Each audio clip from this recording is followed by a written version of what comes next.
Welcome to Car Shopping Mistakes. I'm your host, Deshone the Auto Advisor. If you are car shopping now, or you will be in the next 3 to 6 months, type me in the comments. Let us know where you're at so that we can make sure that you have the advice you need to make the best car deal you've ever made and not be spending more than 30 minutes in car dealerships. The name of the game with great deals is to not be spending time in dealerships. The more time you're spending in dealerships, the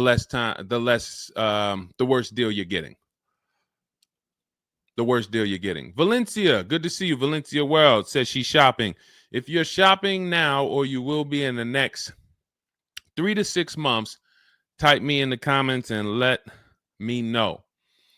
Now, for those of you who are not shopping right now, you still may hang around for the next hour, learn something, because you're going to see a lot of people ask questions that you will ask or you would have when you go start shopping.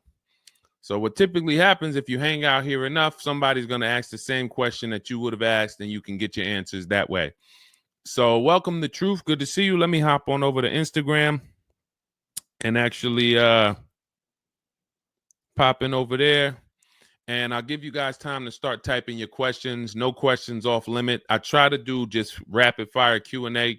So you have questions about leasing, about loans, about, getting the best deal, new cars, pre-owned cars. If you just want to tell me your situation, kind of what your goal is, we can go from there. And that's typically how we run it here. So let's see. I'll give you guys time to start typing. Once we get the first couple questions coming in, Dolan will start to bring them into the show.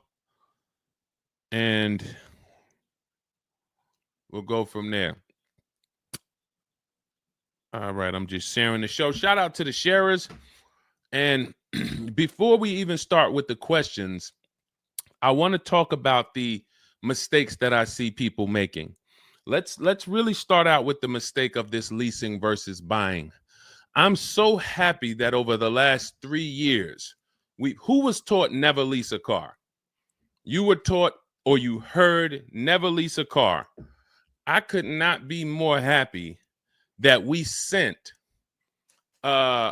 have been helping people get their first lease for the last 3 and 4 years. The financial advice we've been listening to concerning leasing has cost us thousands of dollars. I was going to lease a car next week. As long as you get 5 offers, cool money. As long as you get at least 5 offers, you're good. See, people are out there paying. There's a couple ways that you can get a car. You can buy it new, you can buy it pre-owned, or you can lease it new. When you lease a car, you're leasing it brand new. So if you look at the financial parameters, you ask yourself, if I buy a new car, how much will it cost me? Now, I want you to use this rule. Every $5,000 is about how much per month. This is not for the new people. If you're new here, type the number 1. Let me know you're new. You've never been on the show. I don't expect you to have the answer to this question. But if you've heard this before, then every $5,000 is about how much on a car payment. You may have seen this in my video. You might have seen this on a show. This is a principle we teach. I want you to lock this into your head forever. Let's see if anybody knows. Or we got a bunch of new people. Michelle's new. I see you. Cool Money's new. DJ Furious. Okay, I see you. Sandra Bonds on Facebook. You're new. Okay, a lot of new people checking in. We're live on YouTube, Facebook, Instagram, and TikTok. So if none of you know, I want you to remember this. Every $5,000 is about $100 per month. Good to see you, Digby, on TikTok. Every $5,000 is about $100 per month. So how do we turn that into a real budget?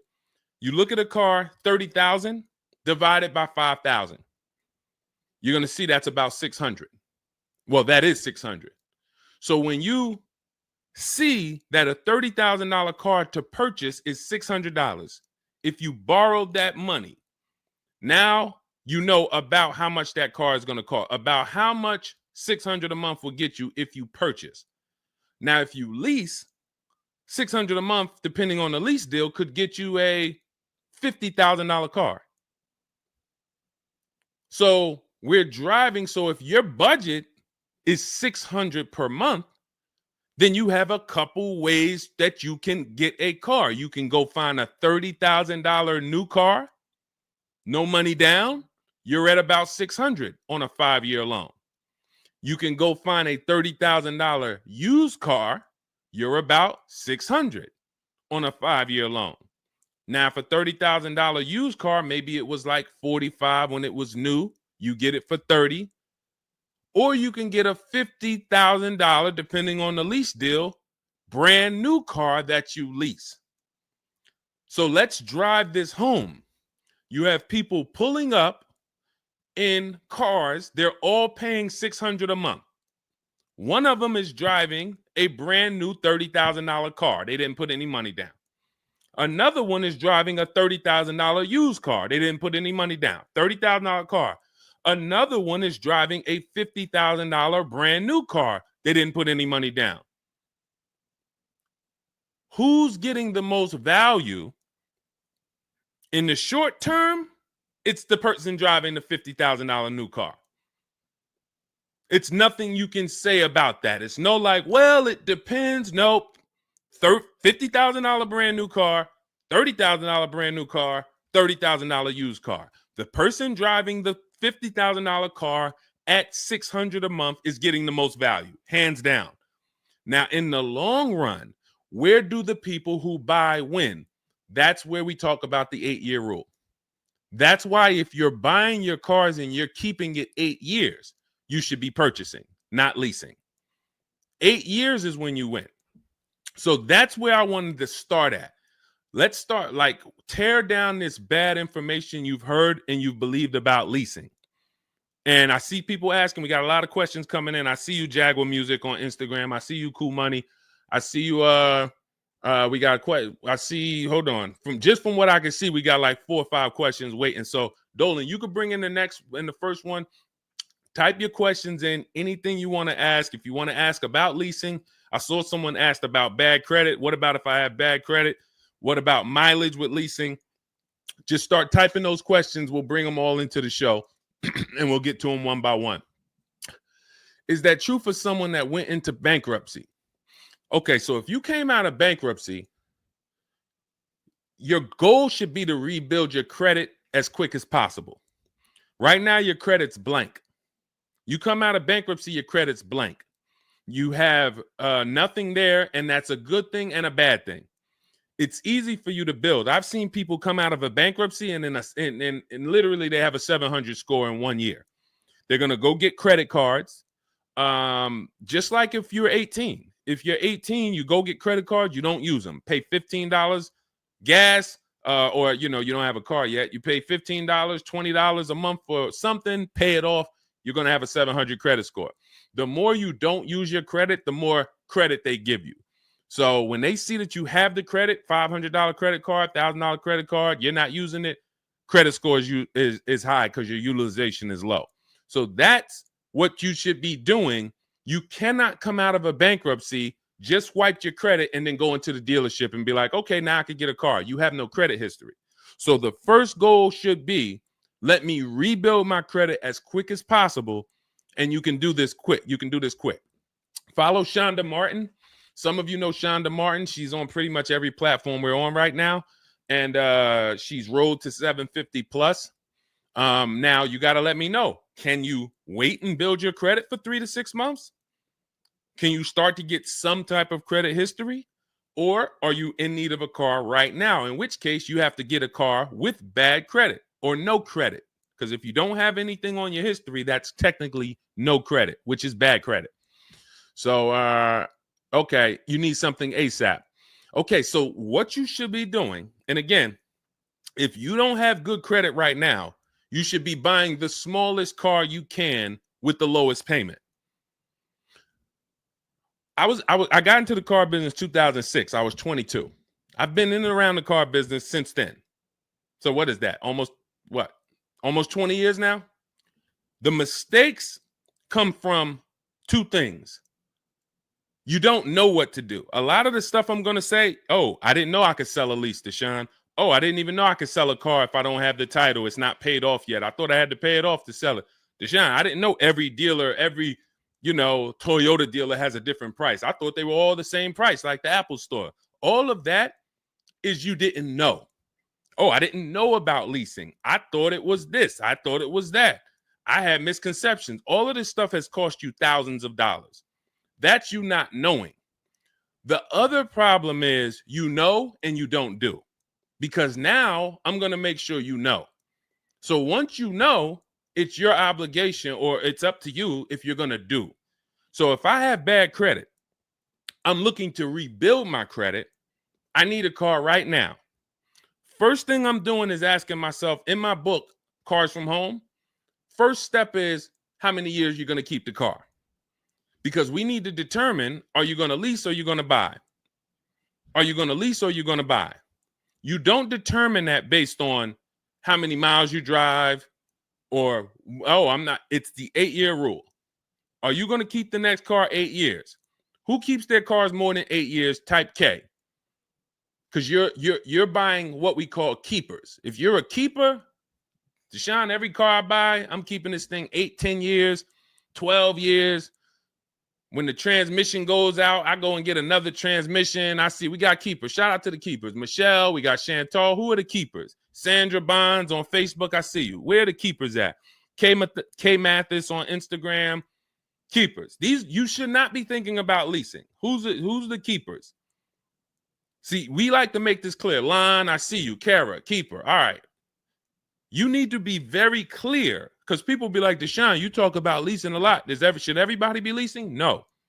Everyone who's not keeping their cars 8 years should be leasing. And if you don't have the credit to lease, your goal should be get the credit to lease. But so the first question I'm asking you, if I have bad credit, is how many years am I going to keep this car? Now, to those of you because if you don't have bad credit, or if you don't have marginal credit, somebody is going to have it. There's a lot of people getting hit in this economy, and they're going to have credit challenges and need a car. Why is this important? Because let's just say I don't have good credit, but I'm a keeper. That means I'm not thinking about leasing. I'm looking to get a car that I can keep for 8 to 10 years or more, and I don't really have good credit right now. No problem, because the goal is find the best car for the best price, and then I'm going to get a loan, and I'm going to pay more for that loan because my credit is bad. I still need to get a great price on the car. We got to talk about that. Separating the price of the car from the loan. Some of you are savvy and you understand this, and some of you just mix these things together. But when it comes to getting a high interest rate because I have bad credit, as long as I get a good car, once my credit is better, what can I do with that loan? So let's say I got a great price on a car. I got a car, it's going to last 10 years. It's perfect, but I'm paying 21% interest.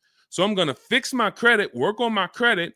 And then once my credit is good, I still want to keep this car. What can I do with this loan? Refinance. That's a simple fix. But if you don't realize that you're a keeper, then you're going in and you're getting a bad car, 6 months, a year down the road, 2 years, the car's having problems because you didn't take it seriously that you needed a long-term car. So not only did you mess up the plan because the car is going to start having problems, now I got to see, do I want to fix the car, or do I want to, I got to make the payment, now my payment's due, but then the car's having problems. All of this can be prevented. And you need to know up front what your goal is. But if your goal is to lease, Deshone, I'm not keeping cars 8 years and I don't have good credit, you should be buying the smallest inexpensive car you can that you can get a loan on. $10,000 car, go drive it for 2 years, make your payments, and then switch into a lease. If you're driving a car, if you're buying a car to keep, then you can go and get a nice car, get the most car you can afford comfortably. You're going to have a high interest rate, and then you refinance that car when you actually get, your credit up. So this is all in my book.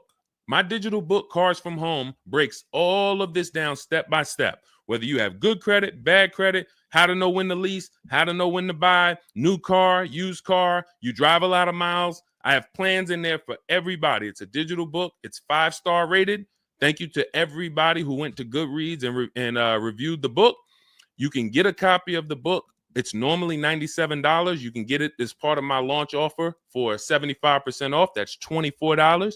It's for 2 hours. So as long as you get there, go to my TikTok bio, my Instagram bio, the YouTube comments or the Facebook comments, click that link, and you'll see $24 for 2 hours. Once that, as long as you get it before that, you got it for $24 instead of $97. And you can have everything step by step. So you're not worried about, I'm trying to remember all of this. You can watch the replay on YouTube too. But all of this is everything I'm teaching is part of a plan. It's not me winging it. This all comes out of my book. All right, go ahead, Dolan. Bring the next one up. Keep typing your questions. I know we got a lot of questions coming in from all 4 platforms, so Dolan will bring them into the show. Just keep on typing. What is considered marginal credit? Now, this is going to depend on what you're trying to achieve. I like to see all right, who's a homeowner? If you're a homeowner, type me. Now, if you have marginal credit before you bought your home, your realtor or your mortgage person probably told you, go work on your credit and then get your credit to this to get a mortgage. A lot of people do that. They go and they work on their credit, and once their credit is a 640 or 620 or 660 or whatever it is to qualify for the mortgage, they go and get their mortgage. That's how it should be with a car. You want to get yourself, if you have the time, you want to get yourself to about that 660 mark. That 660 mark puts you, and I'm talking, do not use Credit Karma. Do not use Credit Karma. The amount of people who used to come into the dealership we run their credit, it's low 6s, 609, 590. And then they call me back, a couple months down the road. Oh, Deshone, yeah, my credit's better. And then we come in and they're like, yeah, I think it's up to about a 660, 680 now. And then we pull it and it's a 620, 630. And that's Credit Karma. Do not put yourself in a position where you're listening to Credit Karma. Pay. You can go to Google and you can type in, get my FICO scores. You want your FICO scores direct from the credit bureau. If you don't subscribe to a thing that gives you it before you go and make a purchase, you want to know what your FICO score is, not what a Credit Karma score is. But if you have the time, you want to try to get your FICO scores all above the 660, 670 mark. That's going to be in that good category. You can qualify for a lot of leases. Now, if you're in the 650, I want you to think about this. I have something I teach called credit and when it comes to profiles, leasing and credit. It's easier to get a loan to buy a car than it is many times to qualify for a lease. If you got a low 600 credit score, a lot of people will approve you. They're just going to approve you at a higher rate, higher interest rate. With a lease, it can work similar. But sometimes where you're in that low 620, 630, it's very tough to get approved. They're not going to take that much risk, but you may have a strong profile. So when you go into this, it's not black and white, guys. It's not like you can say, if my credit score is this, I'm done. What if your credit score is this, but you have a car payment already you've paid on time? When I worked for Mercedes, I worked for Mercedes for 5 years. We'd have people whose whole life was falling apart, but they never missed a payment on their Mercedes, and they get approved all the time. Everything else is falling apart, behind on the home. But if Mercedes sees you pay them, you got approved. So what I say is a current car. That's why those of you, if you're building to get a lease, if you're building to get a better car, pay that car on time that you have now. Because the best thing you can do is have a history of on-time payments on your car. That means a lot to a bank versus missing the car or putting the payments on the back because you thought that somebody told you could do that and it wouldn't affect your credit. A lot of people learn the hard way. Oh, I thought when I put the payment on the back, it didn't show as late. It does. So we again, I'm here to tell you everything from the inside. I've been helping people for years. We have people all around the country. You know, we'll bring a lot of them into the show. Marguerite, Brian, you know, a lot of the people who write in, Sheree. But we have this. I'm telling you from the inside, not from your perspective. I'm not like the public, and it's like, oh, this guy this guy must have really learned about buying cars because he's teaching. No, I'm from the dealerships. And, you know, if I wasn't doing what I was doing for 10 plus years, that was my job in dealerships, working with people, looking at banks, looking at credit reports, sitting there, seeing people turn down, seeing negative equity. So that's where my solutions for you come from inside. And so I would tell you, try to get to that mid sixes mark. And you'll put yourself out of a manipulation zone. You can qualify for a lot more things. All right, I see you, Michelle. I see you. Kim Randall, good to see you. The Savage Mama checking in. Abdul checking in. Good to see you. Go ahead, Dolan. You can bring up the next one. All right. Shout out to Dad. Y'all running the likes up on TikTok. Thank you so much. Thank you to everybody who's double tapping the screen. We appreciate you. Can you talk about putting money down or not when purchasing a car? So important. Listen, this is a good one. This is a good one. I don't know who asked this question, but this is a good one. Can you talk about putting money down or not when purchasing a car? So here's how you want to make sure your down payment never gets taken if you are purchasing a car. You must separate your monthly payments from the price of the car. You make the mistake sometimes of going in and saying, what's the payments on that car? Who's ever said that? Hit the like button, type me. You ever said, hey, what's the payments like on that car right there? The reason why we don't do that is because you're actually mixing two transactions when you do that. Thank you for being honest. Shout out to the people who are being honest. You're mixing two transactions.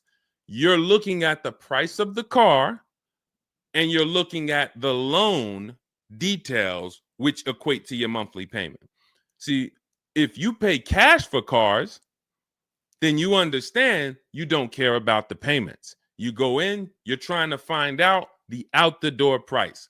What is my out the door price from the car for this car? If you're doing it our way, you're doing this from home. Bunch of dealers submitting offers to you. They're out the door offers for this car to your email, bidding war. We'll talk more about that in a little bit. That's the cars from home way. But once you get the out the door price, you then say, all right, that car that I want, $32,000, including all my tax, all my fees, $32,000. I pull up my auto loan calculator. How much is $32,000 on a car payment? Well, 5 years might be around $620 a month.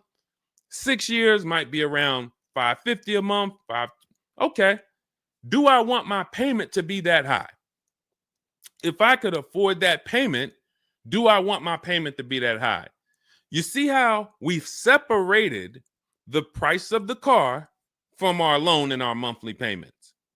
This has nothing to do, and this is what we call the 3 pillars of great car deals. 3 pillars. You cannot get a great car deal if you're mixing these 3 pillars. First one, who I buy my car from.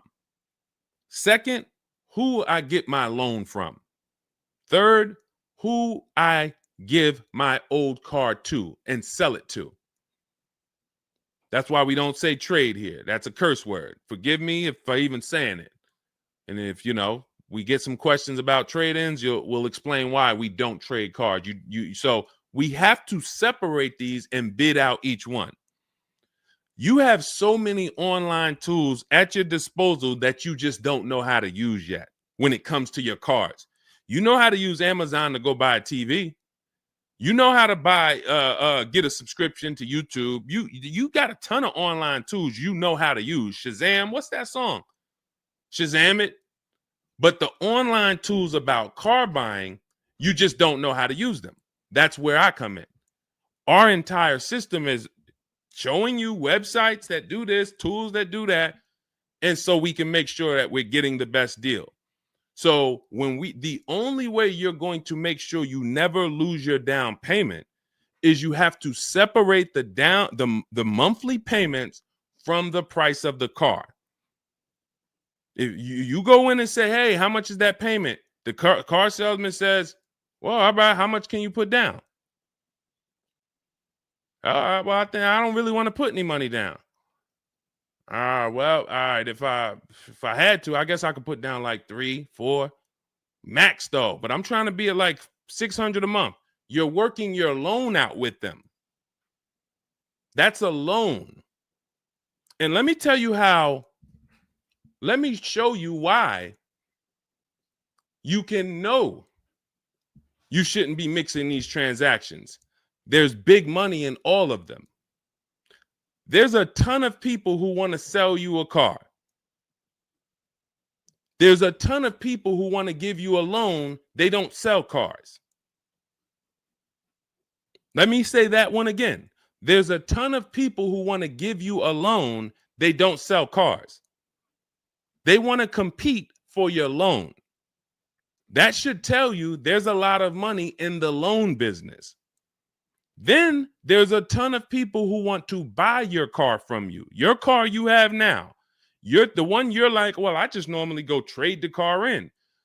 Well, how many offers are you getting when you trade the car in? Well, I usually just get the one from whatever the dealer says he's going to pay for me. Okay. So there's a ton of people who want to buy that car from you. They don't care about selling you a car, and they don't care about giving you a loan. So when you buy a car from a dealer and you give them your old car on trade-in and you get your loan from them, you just gave them 3 transactions. You did 3 transactions with them in one. Do you see why it's impossible for you to get a great deal doing that? Type $signs if that makes sense. Who's locked in? Because I know sometimes we only got a couple people that be watching. Some people, man, you're cooking dinner and you're like, I hear you, Deshone. You're not gonna save $5,000, $10,000 like my students, and you're cooking dinner and you're just trying to listen in on the side. Look, you're not gonna get this. Look, person got a Kia $439 a month, $35,000 car. Look, save probably $6,000 off the car. Melissa, $12,000 that she got from Carvana. Let me just read something from people who are locked in, so you can, maybe this will inspire you to get locked in. All right, this is Melissa. 4 days of leasing like a boss. That's our system we follow for getting our leases. Started with a Kia Telluride as first choice. Quotes for 36 months, 15,000 miles a year. Ranged from 642 to 653. Went to a Honda Pilot.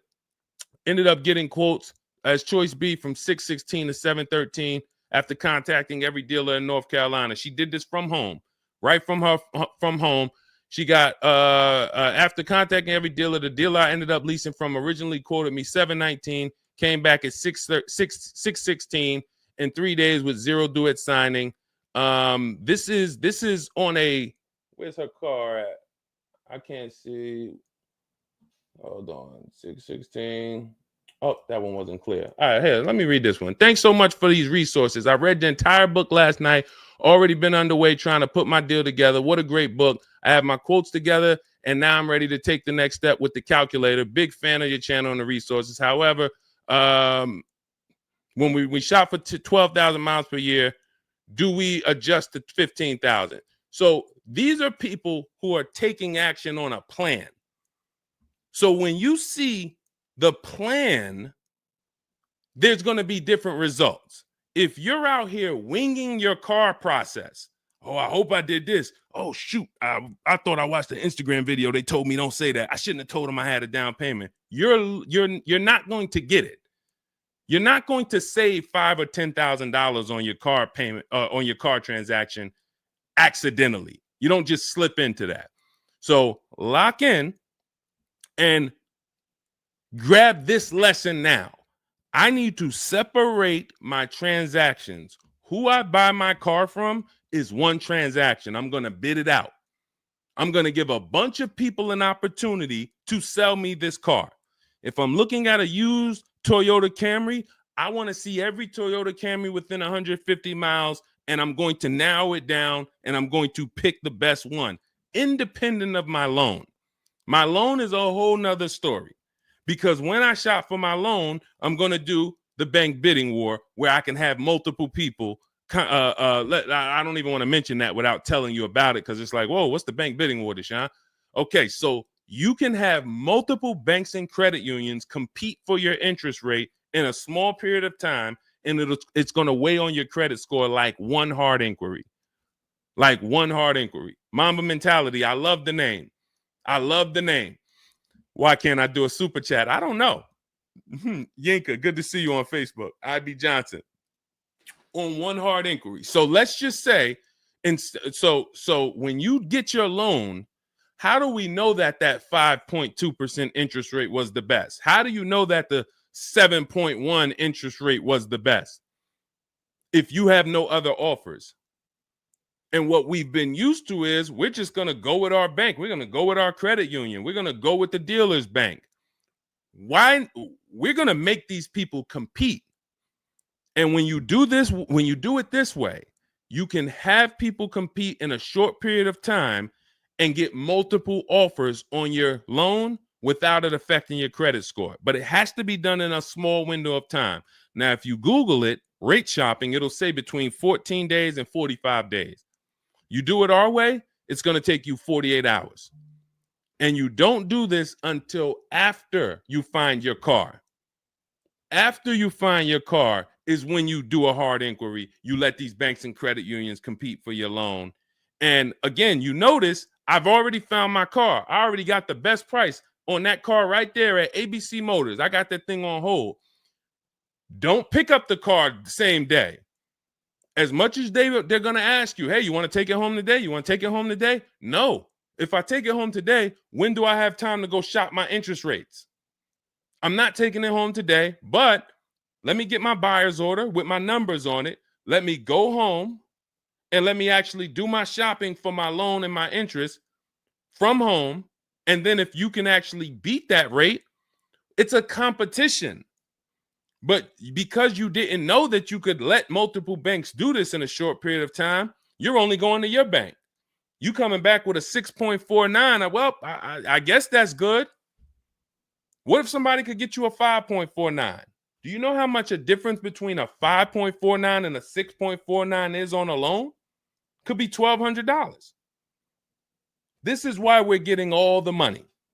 So again, all of this is in my book, digital book, Cars from Home. You don't have to wait for it to come in the mail. You can have it by the end of the show.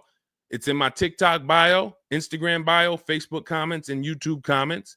Normally $97, but you can get it as part of our welcome offer for $24. As long as you get there before the 2 hours is up, you get it for 75% off. It'll have everything in there. That is the bank bidding war.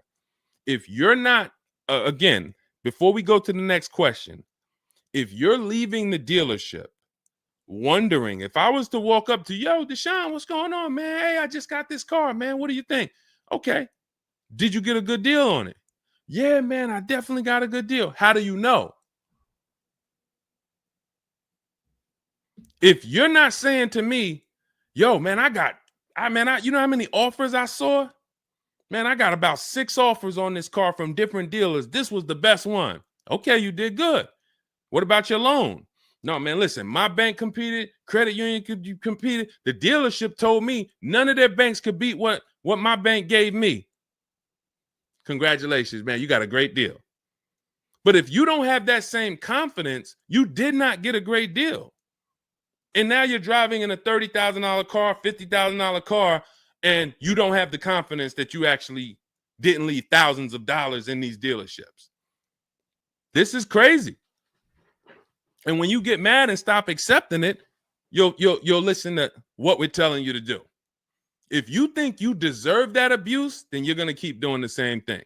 That's why you got to unlearn. Okay? So separate your transactions. Who I buy my car from, I'm getting multiple offers for. Who I get my loan from, I'm getting multiple offers. Who I sell my old car to, I'm getting multiple offers. And with the internet, I can do all of this right from my house, right here. All right. That's the Cars from Home way. Let's go, Dolan. All right. Keep typing your questions. I see you, Mamba Mentality. I see Mamba Mentality got a lot of questions. Samante Love, good to see you. Jay Bass, good to see you. Yep, Jay Bass. Separate transactions. Exactly. D So Chill on TikTok, good to see you. Lisa on TikTok, good to see you. Hector Ruiz, thank you, Hector Ruiz. Shout out to the sharers. Shout out to the sharers. I always got to take time to shout out the sharers. We can't do this without you.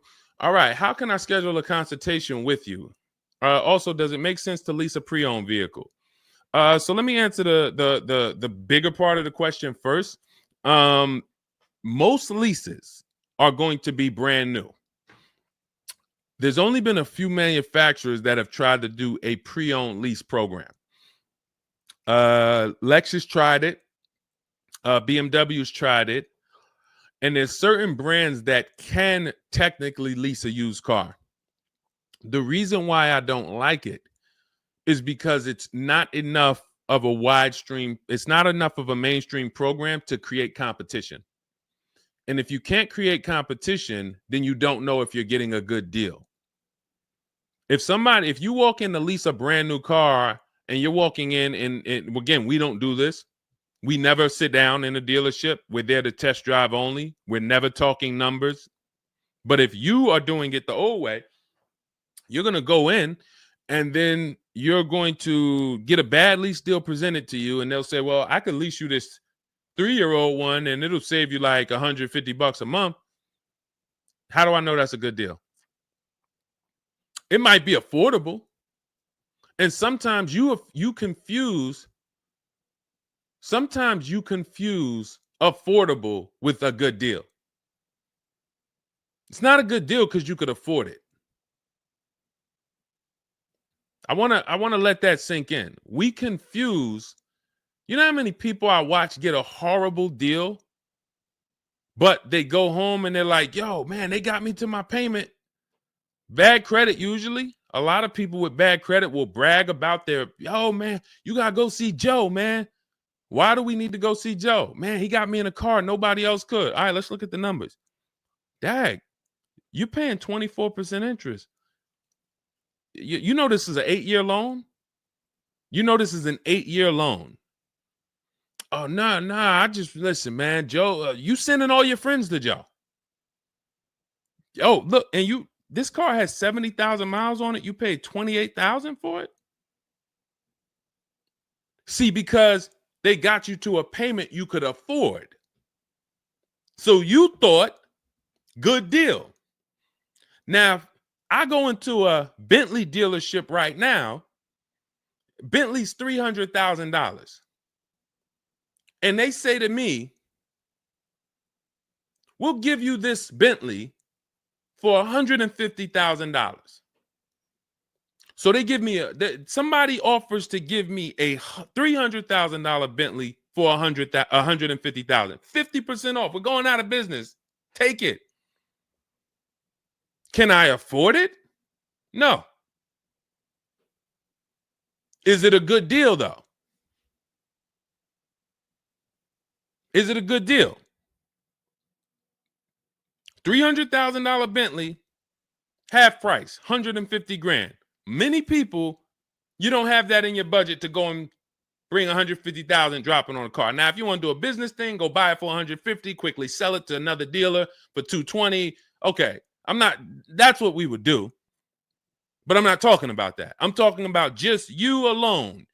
Affordability does not equal deal. A deal is a deal whether I could afford the deal or not.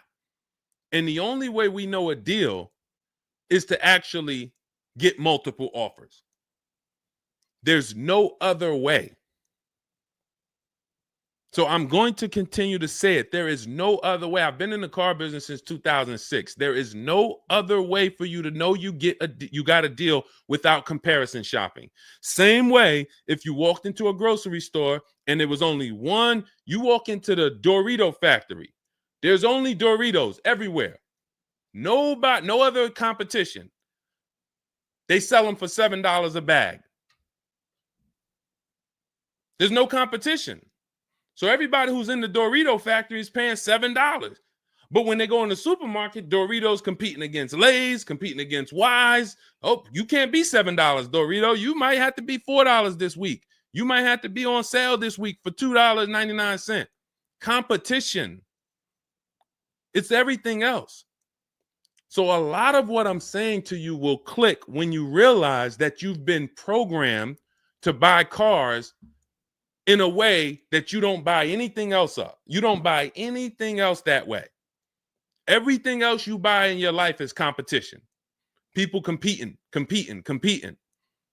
Everything else only with cars, we look at one offer.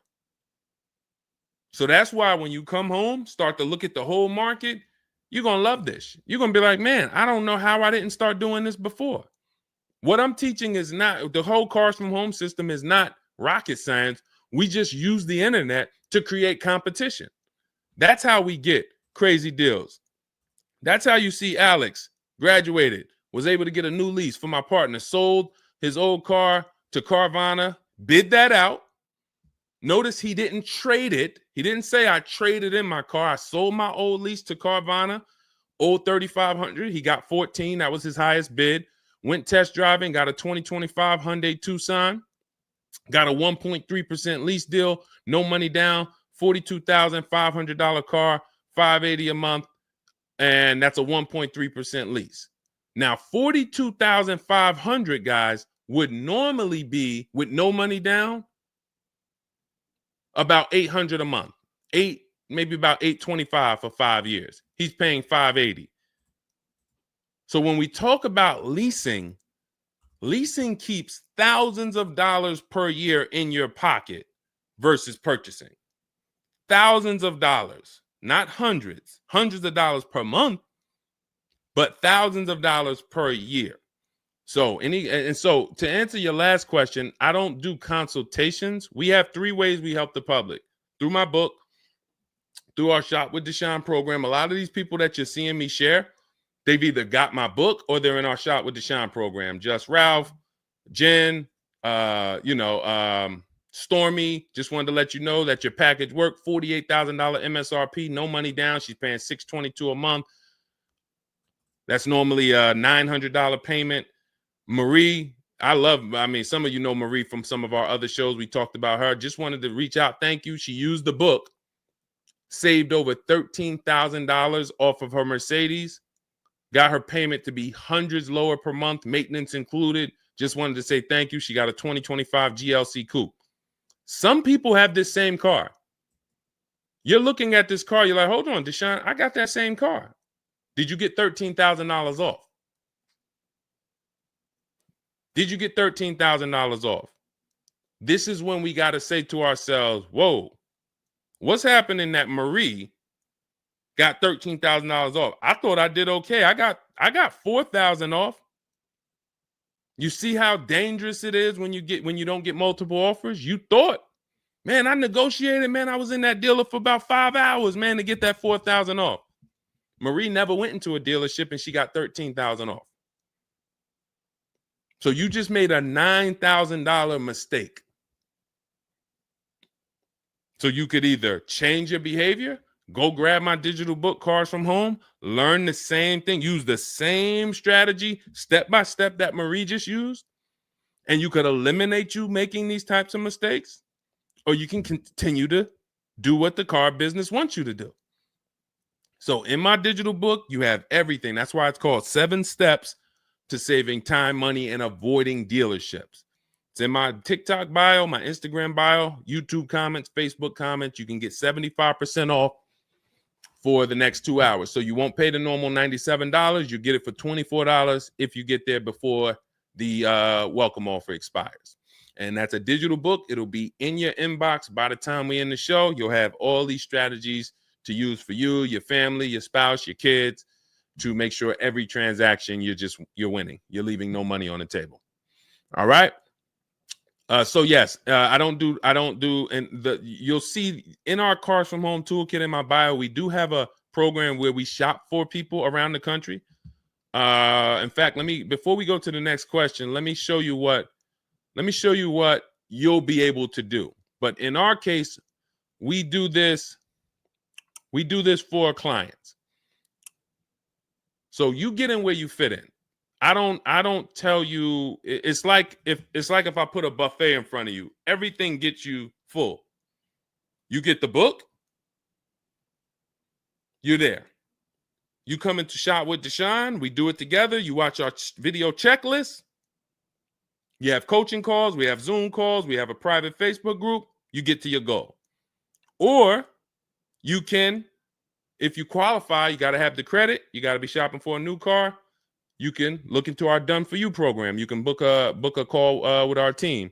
But here's an example of how big of a margin these offers. I want to show you the difference between some offers here, because some of you don't really see it. Hold on. I got to label these better for our next show. Okay, here's an example.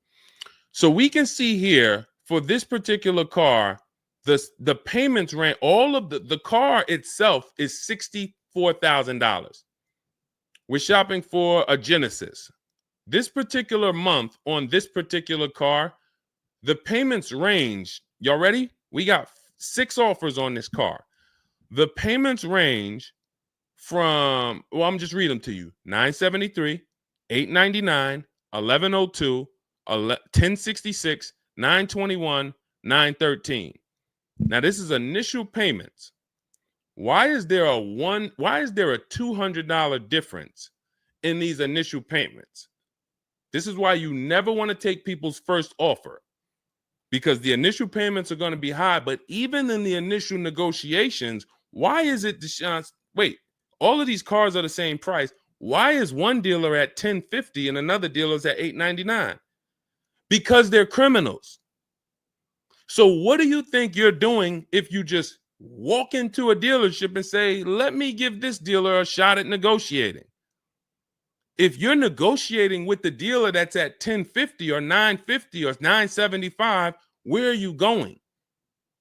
And the goal is to have that dealer. This is why when these dealers come, when they come down $100, you think, oh, I had to win. Man, they just came down $100 per month.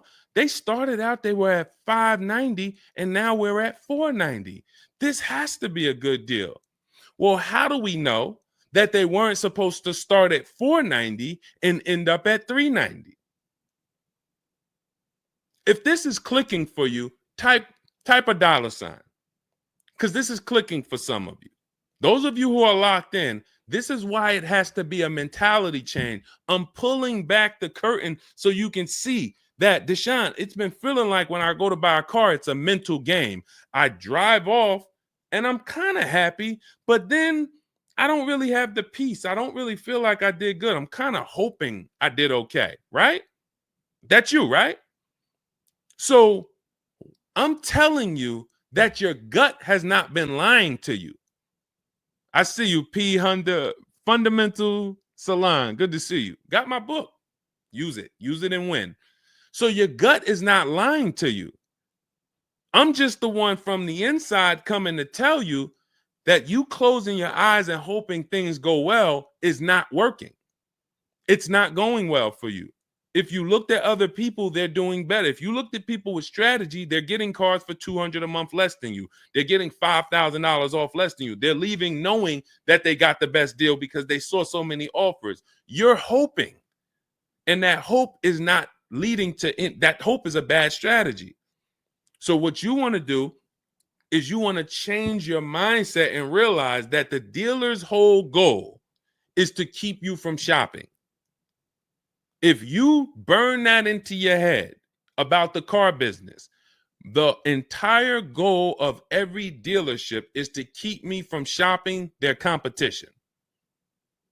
And if you know that, then you're not going to go into the dealership. You're going to say, all right, how can I be at home and do this from home? Again, that's all in my book. But even if you want to make calls, there's some people, you've been on to this since 4 years ago, 10 years ago. You're like, Deshone, man, I knew, man, I don't go into those dealerships. I call around, I'm going to get me a bunch of offers. And by the time I get there, that's when I'm picking up my car. You've been on to this truth for a long time. Some of you, I'm not telling anything new. Some of you, you're like, whoa, I didn't know that really. I thought that it was all about going in and just negotiating. No, because 80% of dealers are never going to give you what we call a below market deal because they got too many other people walking in that's willing to pay a higher price. So you have to find the dealer who is going to give you that low payment out of the whole market. That's why this is a bidding war. And when you start to do this, you're going to be like, yo, why does it seem like this is kind of fun now? I kind of enjoy this. Is like a game. And you're the prize. So instead of feeling like you're begging, oh, come on, can you do another $500 off? Come on, man. I'm only asking. Get me from 520 to 499, man. You're begging. So instead of begging, you got people now competing for you. Whole different story. That's what we want. That's the transformation we want for you today.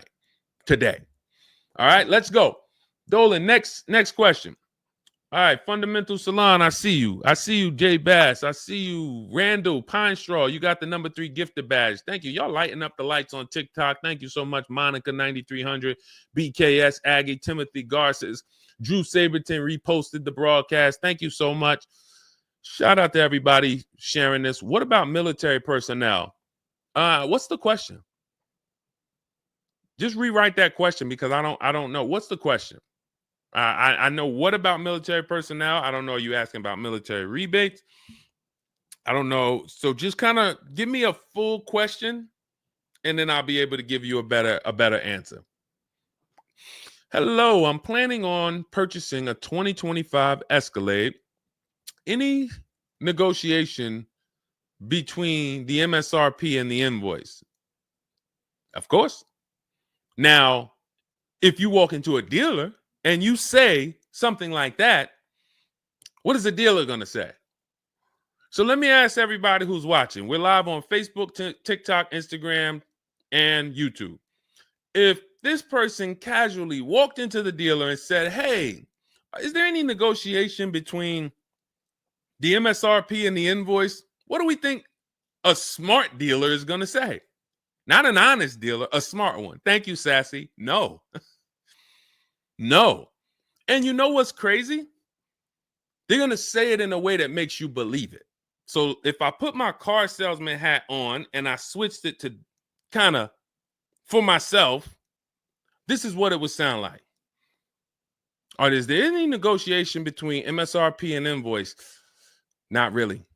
On these cars, I mean, we don't even have a lot of them. A lot of people are trying to get them now because the tariffs are about to hit. And even though this is an American-made car, some of these parts, they're produced in Mexico. So there's not, we really like to, a lot of dealers are selling them over MSRP. In 10 seconds, I just took you to, whoa, but can I get MSRP though? See, that's why I'm never training you to go in and negotiate with people that negotiate every day, 3 times a day for the last 10 years. You're just not going to be a match. You might negotiate office furniture. Yo, Deshone, I do office furniture. A car salesman couldn't come in and negotiate with you on office furniture. But you can't go into a car sale and negotiate with car salesmen because, again, the psychology, we just know every question to ask, everything to say. It's a mind. And so some people use it for good and some people use it for evil. And so how do we find out what the discount is on the Escalade? We talk to multiple Cadillac dealers. Now, if you're doing it our way, in my book, I have scripts that I wrote for you. It's all by email. So there's a reason that people can actually go in, use this book, use these scripts, and come out with great deals. This is Trey. Trey got 3 cars using our system. He says, my son was in the market in 2025. He just got a 2025 Blazer. He said, I started sending emails in the wee hours of Tuesday morning. So those are email scripts that I wrote. They're in my book. You have access to them when you get my book. You're using all my scripts. We're not talking. We're not doing any of this by mouth and saying, oh, I got to remember What did Deshone say? Don't, oh, I didn't want to say that. None of that. There's no room to make a mistake. We're just typing, copying, and pasting. He says, emailed 25 to 30 dealerships, got 8 offers, closed the deal in 2 days. 2 days. So some of you, you're like, Deshone, I need a car in like 2 weeks. No problem. Trey got his in 2 days. So once you start this process of engaging with the dealers, you'll get a car in 3-4 days if you're slow, because that's the way it's set up. So he gets a $56,000 car. He closed the lease at $560 a month on this Blazer electric vehicle. $560 a month, first month's payment due at signing. That is a $56,000 car. And he's gotten 3 cars. He said his first one with our system was 2.5 years ago. He leased another vehicle for his daughter last October, and now he just got his son's lease. 1.5% lease, a 1.33% lease for his daughter, and a 1% lease for his son. So if you're doing it our way, you're sitting at home, you're getting multiple Cadillac dealers to compete by email, and then you're going to see, oh, this one's going to take off $2,000. This one's going to take off $5,000. These 4 are taking off nothing. This one, he's charging $3,000 over the list price. Oh, here's the winner. They're taking off $5,000. That's the best offer. Now, sometimes you get a deal like Sean, and we never know when the bottom is. Or let's take this Genesis. Perfect example. This is a 2025 Genesis GV80. As you can see right here in writing, if you're on TikTok, you can't see, but if you're on Facebook, YouTube, or Instagram, you can see.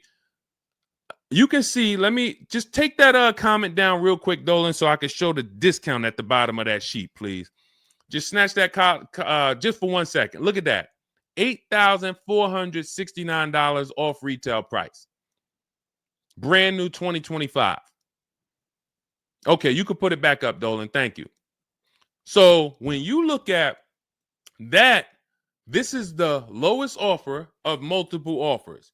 Maybe $8,500 is the best discount on this particular vehicle. But when we go to Sean, let's go to Sean.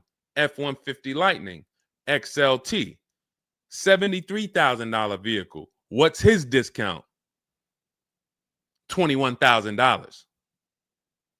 Look at the dealer discount and look at the rebates. And every dealer is not going to tell you the rebates. Some dealers will not be honest with you about the rebates. They'll hold some of them or they'll hold all of them. When he got all his offers, he saved $21,000 off the price of the car. So how do we determine, to answer your question about the Cadillac Escalade, what's the discount between MSRP and invoice? We don't know. Could be the best discount could be $3,000. The best discount could be $5,000, could be $10,000, $12,000. We don't know. And because you don't know, you cannot negotiate. If you knew that the best discount you could get on a Cadillac Escalade was $8,000, you knew that, then it would be easy to negotiate. I'm just going to go on. All right, man, come on. You're at 6,000. Nah, man, I want another 1,000 at least. I'll let you keep the last 1,000, but you got to get me to 7 because you know the bottom, $8,000. No car that we go in to get do we ever know what the bottom is. So what you're doing is you're feeling for the bottom. But if Sean thought $10,000 off was the bottom for his F-150 Lightning, then he wouldn't have got $21,000 off. That's the danger. So when I say to you, you're leaving $3,000, $5,000, $7,000 on the table, you can't say to me, Deshone, no, I'm not. Because I get so many offers, man. I know I'm not leaving money on the table. You don't know you're leaving money on the table. I got $8,000 off my Infiniti truck I got when I leased it. How do I know that was the best offer? Because I had 7 other offers.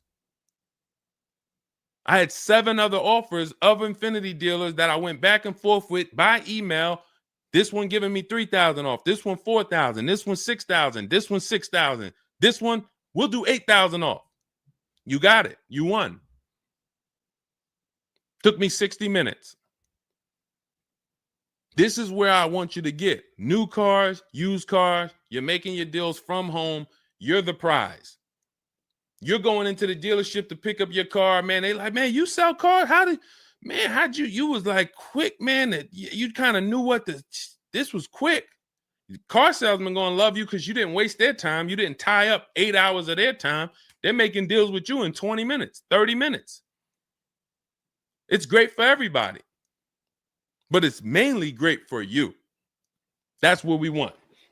Okay, all of this is in my digital book, Cars from Home, 7 Steps to Saving Time, Money, and Avoiding Dealerships. It's not a mail book. It's a book. You can have it in your inbox in the next 5 minutes. Normally $97, but it's part of our welcome offer. You can go to my TikTok bio, Instagram bio, click those links. You can go to the Facebook comments or the YouTube comments. Dolan has a link for you guys. You get 75% off. That's $24, but it's only for 2 hours. Now, if you visited earlier, some of you, I did a show, my last show, you might have visited the link and you missed the countdown. You'll see it's gone. So you want to make sure when you actually go there, even if you come back in a couple minutes, don't let that timer hit 0. Book's still worth $97. You saw Marie, she saved $13,000. So I think if Marie, if she was on the show, she would say, look, even if you missed the $24, get that book. Save me $13,000 off my price. All right. Corey Duncan, I'm just catching your comment on TikTok. Look, it works, y'all. I promise. Leased a car back in April after using his book. Got the best deal. You see what I'm saying? Like, and this is all over. It's too many people for me to pay. When I tell y'all, like, it's too many people. I pride myself on not can Deshone get great deals. Obviously, you guys know if I could sit on here and answer your questions for an hour and a half, clearly I've been in the car business since 2006. Clearly, Deshone can get great deals. But can other people? That's why I'm showing you other people. That's why I'm showing you Benita. That's why I'm showing you Kimberly got 20 grand off her Maserati when she got it. Zafrina got 2 cars. She got a car last year, got her Jeep Grand Cherokee, $66,000 car. She got it for $579 a month.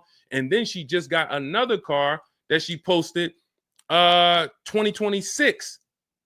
Not even a 2025. 2026s. It ain't even out yet. She got a Kia or just came out recently. Kia EV6, $76,000 vehicle. She got it for $742 a month. She leased it. Now let me just do some math for you real quick on how crazy a deal that is that Zafrina got on her second car. The first one's crazy too. They're both crazy. But let me just, here's how we judge a lease.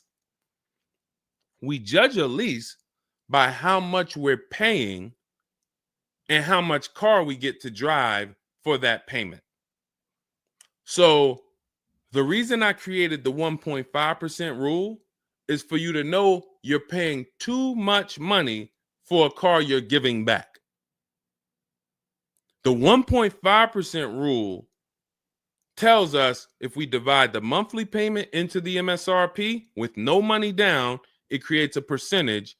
And if that percentage is over 1.5 for 12,000 miles per year, we're paying too much. It's no value there. It's a bad value lease. Let's look at Zafrina's deal that she just got. She's paying $742 a month,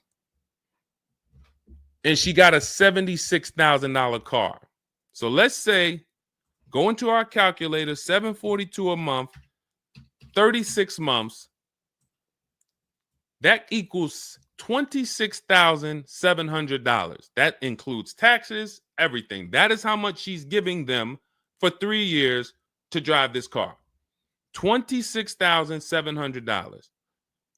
It's a $76,000 car. You don't have to be a mathematician to know that if you walked into a showroom and you saw a $76,000 car, once taxes and fees and everything were on top, it's over 80 grand.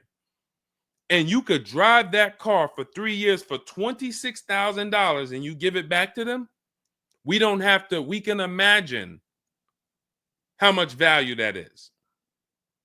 So that's how we judge a lease. And the more I pay, the more I have to look at, okay, is this a good lease deal? Is it a great lease deal? Is it a steal? Zafrina got a steal. Anything 1% or lower, it's a steal. From 1% to 1.5%, that's a good deal. Well, let's say from 1% to 1.25, great deal, great value. And then from 1.25 to 1.5, good lease deal. So it's good, great, and a steal. Any of those is good. It depends on the vehicle, and it depends on how well you get offers, because different vehicles have different lease programs. But once we get, you don't walk into a dealership and say, hey, get me the 1.25 or get me the one. You don't do that. You got to see what the best offer gets you. But this is where you want to be at. Empowered shopping.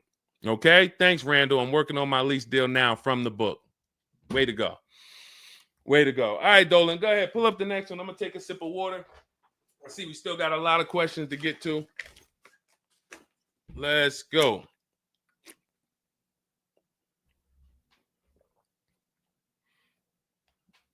Mark is me. Good to see you on Instagram. Checking in. All right.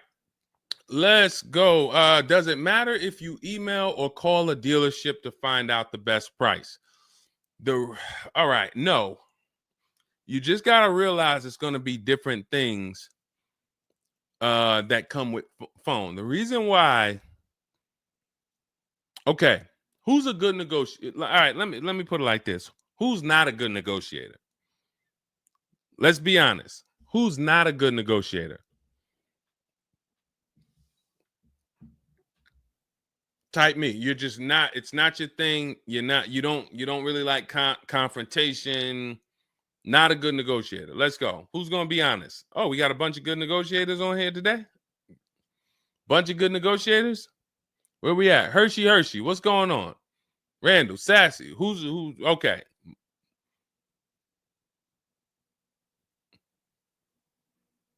Okay. Couple people that want to be honest. Everyone else is a great negotiator. You need that to get on the phone. In order to get on the phone, you need to be a good negotiator. You need to be quick with your words.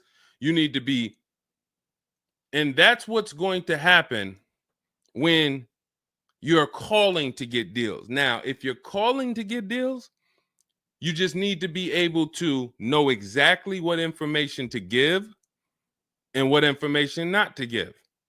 So let's just say you call in and you're trying to get an offer, and somebody says, "Hey, wait, I need your credit." Okay, are you gonna say, "Well, no, actually, the people who I've been working with, they haven't been asking for credit. Just assume tier 1," or are you gonna, fumble through that? And if you so this is what you're going to get. That's why I say if you're calling, you could try asking for sales managers. But the reason why email far exceeds getting the offers by phone. Now, look, getting the offers by phone is way better than walking in. But if you get the offers by phone, you still have to you have to try to lock down who the good dealer is, because you're not going to really have anything in writing. And that could be a problem. That could be a problem, because whenever you're going in and you're thinking this, that's why everything we do is from home. Your credit app is done from home. If I'm talking to somebody on the phone and I feel like I done talked to maybe 8 dealers, I got 5 offers, and one guy, Matt over at, that dealership it feel like he's being honest. He's giving me the offer. He told me this is what your payment's going to be. It includes taxes. It includes everything. Or this is what I'll sell you the car for out the door. Okay, I'm doing the credit app online because I want all of that firmed up before I get there. I have a video we're going to put out soon about a dealer who we just experienced this shopping for a client, where the dealer put something in writing. And then when we did the credit app, or the client did the credit app, changed the offer. So when they changed the offer, that means they didn't want to do that offer to begin with. Oh, no, they didn't change the offer. They said the car was sold.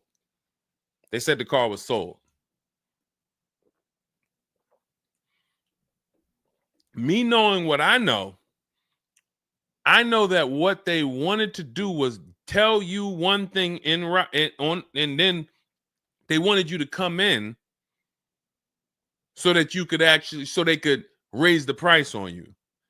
This is why we are not going in until we do our credit app online. And when I tell you we are doing everything from home, except the test drive, we are doing everything from home. We're not going in, all right, come on in, let's finalize this. No, we'll come in and pick it up. You can send me the credit application. I will email you my driver's license. I'll email you my insurance card, because when you do this, your deal is solid. If you're going in the dealer to finalize your transaction, the deal is actually not solid. The deal can be changed. And what you'll see sometimes, like in this video we're going to post, is once they find out they can't get you to come in to actually change the price, that's when they're going to start changing the tune. That's when things are going to change. And okay, I see what you were trying to do. You were trying to get me in there so that you could change the price on me. So that's why email is really the gospel when it comes to us. And another thing, you don't have to talk to anybody. You don't have to remember what you're going to say. What's up, Robert Ishel? You don't have to remember what you're going to say. You don't have to worry about saying the wrong thing. When you're doing this by email, especially when you're using our stuff, if you have my book, my digital book, everything's in there. The scripts are in there. When they say, when can you come in? We have a script. When they say, hey, we only give quotes on for people who are in here, we have a script. When they say, hey, I don't have this car, but I might be able to get it for you. Are you open to that? We have a script for that. Everything, we have probably 50, 60 scripts. Everything they're going to say. So that allows us to have conversation by email. We're not just emailing. We're having, Marcus Me asked, I see a question about warranties. I got you. Hang on. Mark, we're not just emailing, we're having conversations by email. Big difference. Conversations by email move things forward. Oh, we can't do this. Oh, how about this? Hey, it's a back and forth.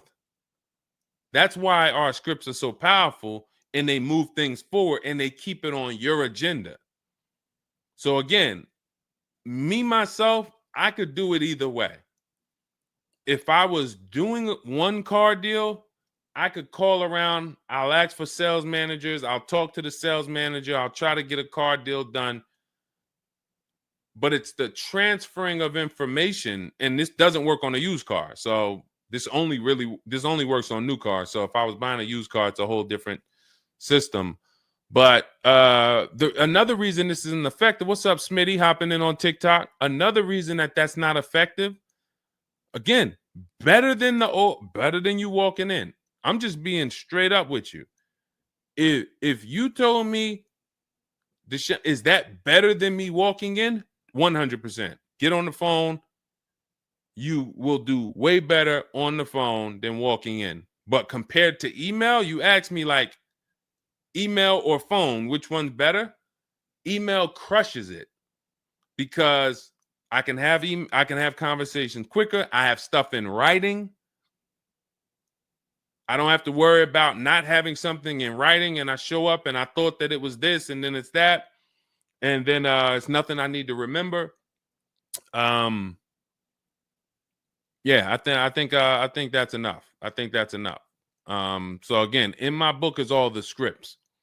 And without you knowing what to say when they say this, then the conversation is going to move slower and you'll be typing everything manually. What should I say to them? All right, what should I say to this? When they say, oh, can I have your full address? Okay. These are the things that you want to know how to respond to. Okay. All of that is in my book. But again, either way is better than walking into the dealerships. Walking into the dealerships is where you're going to lose.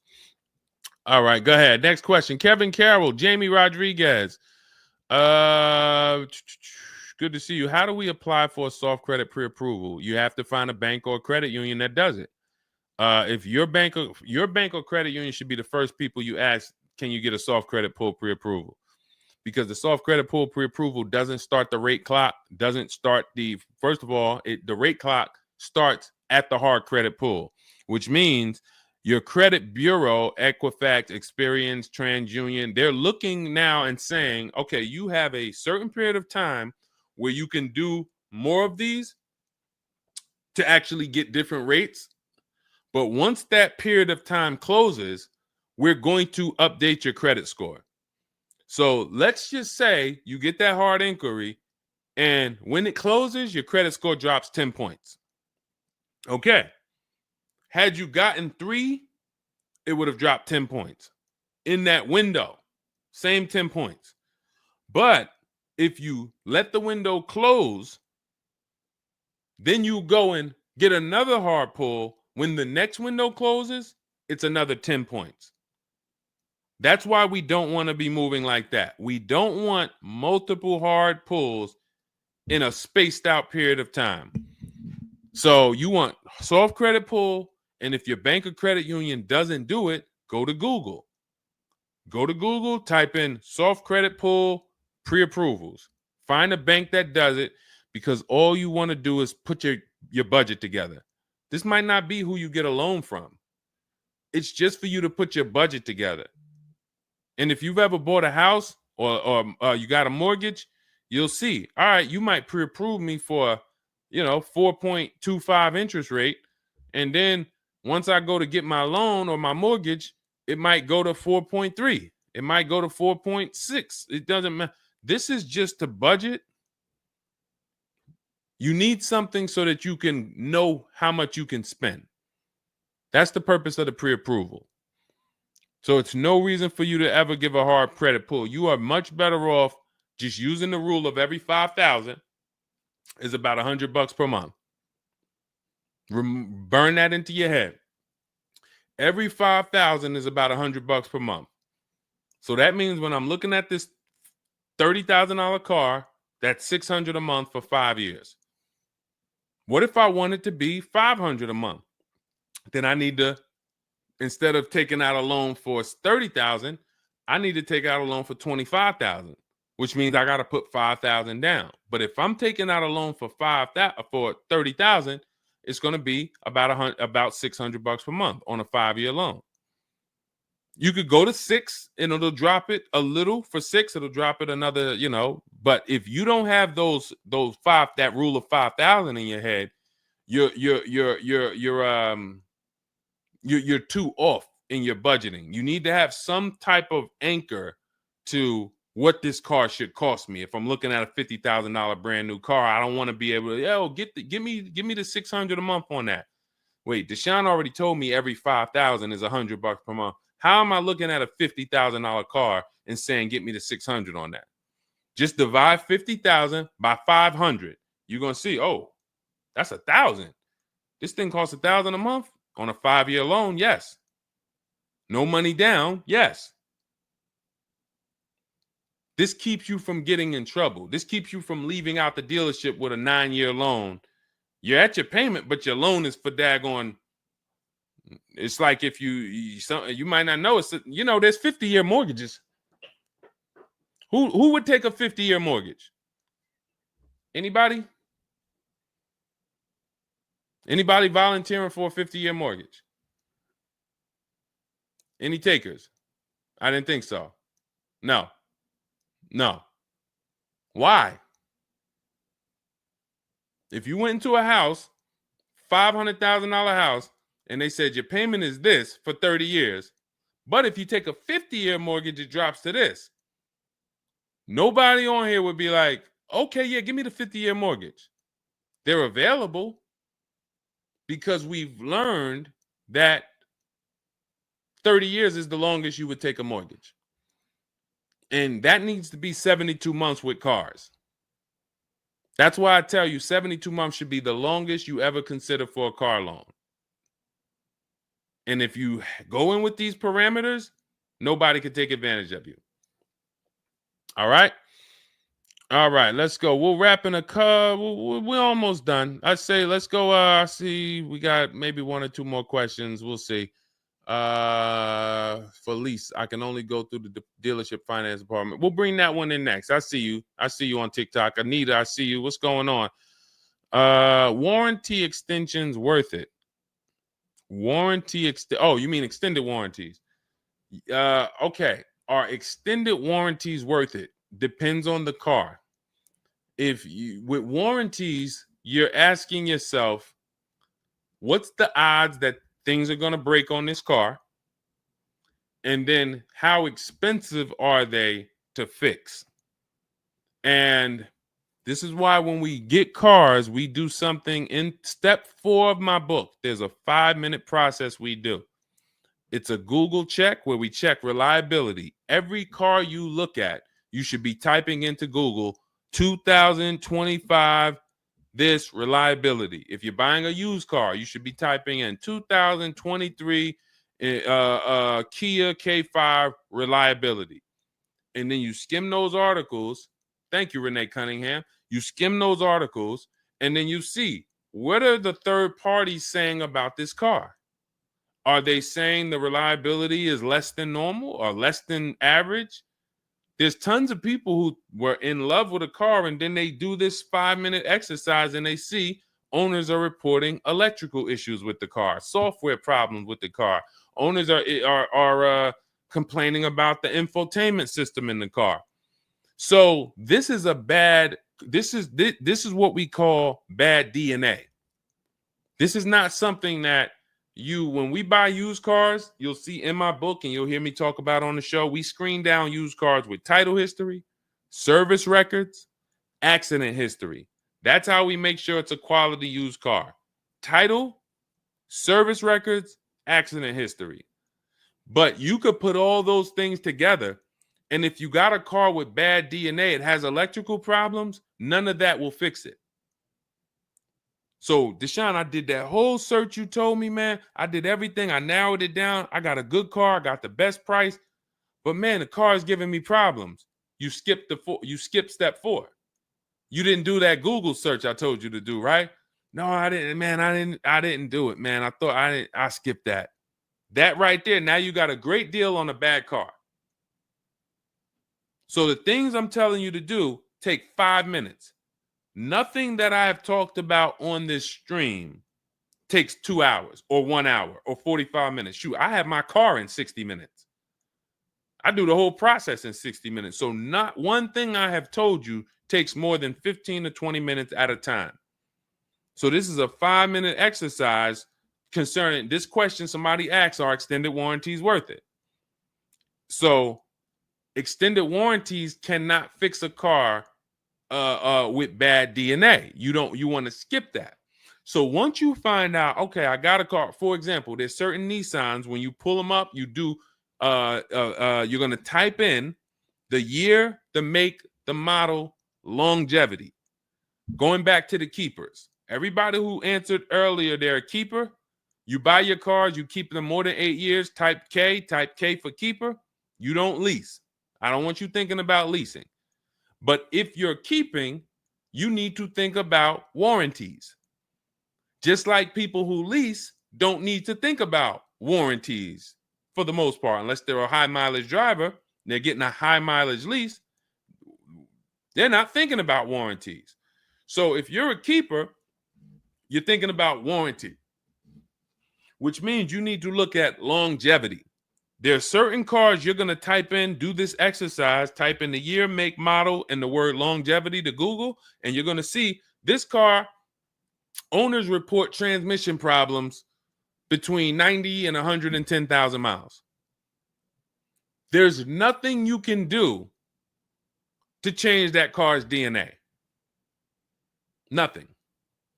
So yes, you can get one with good service records, good accident history, good title history. Nothing you can do to change the fact that that car has transmission problems from 90 to 110,000 miles. So once you do that exercise, that quick 5-minute check, then we can look at what's the cost of repairs on this car? Is it a Mercedes where when something breaks, it's $2,000? If it's a Mercedes and something breaks, and you can keep typing your questions. If you have a question on TikTok, nothing's off limits. So we got time for a few more questions, but you got to type them in for us to bring them into the show. So are we, once you know what cars, like give you an example, you got a Honda, you got certain cars, they're very inexpensive. Something breaks on the car, the parts are cheap, inexpensive. These are the cars where you don't need extended warranties as much as you need a car when you look at a car that has high cost of repairs. So what should you be typing in for the car you want? Cost of repairs. If you're looking at a Volvo XC90, Volvo XC90 repair cost. Where does it fall? You're probably going to land on an article that shows you the rankings of cars repair costs. If you see that Volvo and Cadillac and Mercedes and all Range Rover, Land Rover, they're up here, then you need an extended warranty. Because when one thing breaks, if you got a $3,500 warranty, it might pay for the whole warranty. One thing. But if you're looking at a car and it's very low, Mazda or Honda or Toyota or very low cost of repair, then maybe you save the $3,000 and you don't get an extended warranty. You just put that money to the side. So it's going to depend on the car. When I worked for Mercedes, if somebody was buying a Mercedes, I told them, go in there, finance department, buy as much warranty as you can afford. That was my words all the time. Buy as much warranty as you can afford. IDK, following your book to secure a lease. How do I get it without putting money down? We don't shop with money down. So you haven't gotten to that section yet. I'm glad you have the book, IDK, but there's no scenario when you're using our templates and scripts where we shop for with money down. In step 3 of the book, which is deal-focused budgeting, I explain how down payments come in, and I explain the risk of down payments. But when we're in step 5, which is reaching out to dealers, where we're getting our offers, there's no down payment that ever comes into the conversation. All of our lease offers are with first month's payment due at signing. That's not a down payment because it's just like when you rent an apartment, you pay your rent at the beginning of the month. When you lease your car, you pay the payment at the beginning of the month. And that's it. That's not a down payment. That's your first month's payment. But no, all you do is just follow the book. There's no again, and stay on the steps. Here's what I want to drive home when it comes to this book. And I see we had somebody, Linda March, on Instagram. I see you. Grab Linda March's question, please, on Instagram, Dolan. Do not read this like this is some seminar. There's 2 types of people who use the Cars from Home stuff.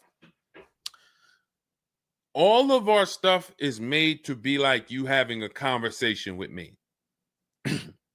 If you jumped on the phone with me and you said, Deshone, this is what I want. What's my first step? I would give it to you and then you go do it.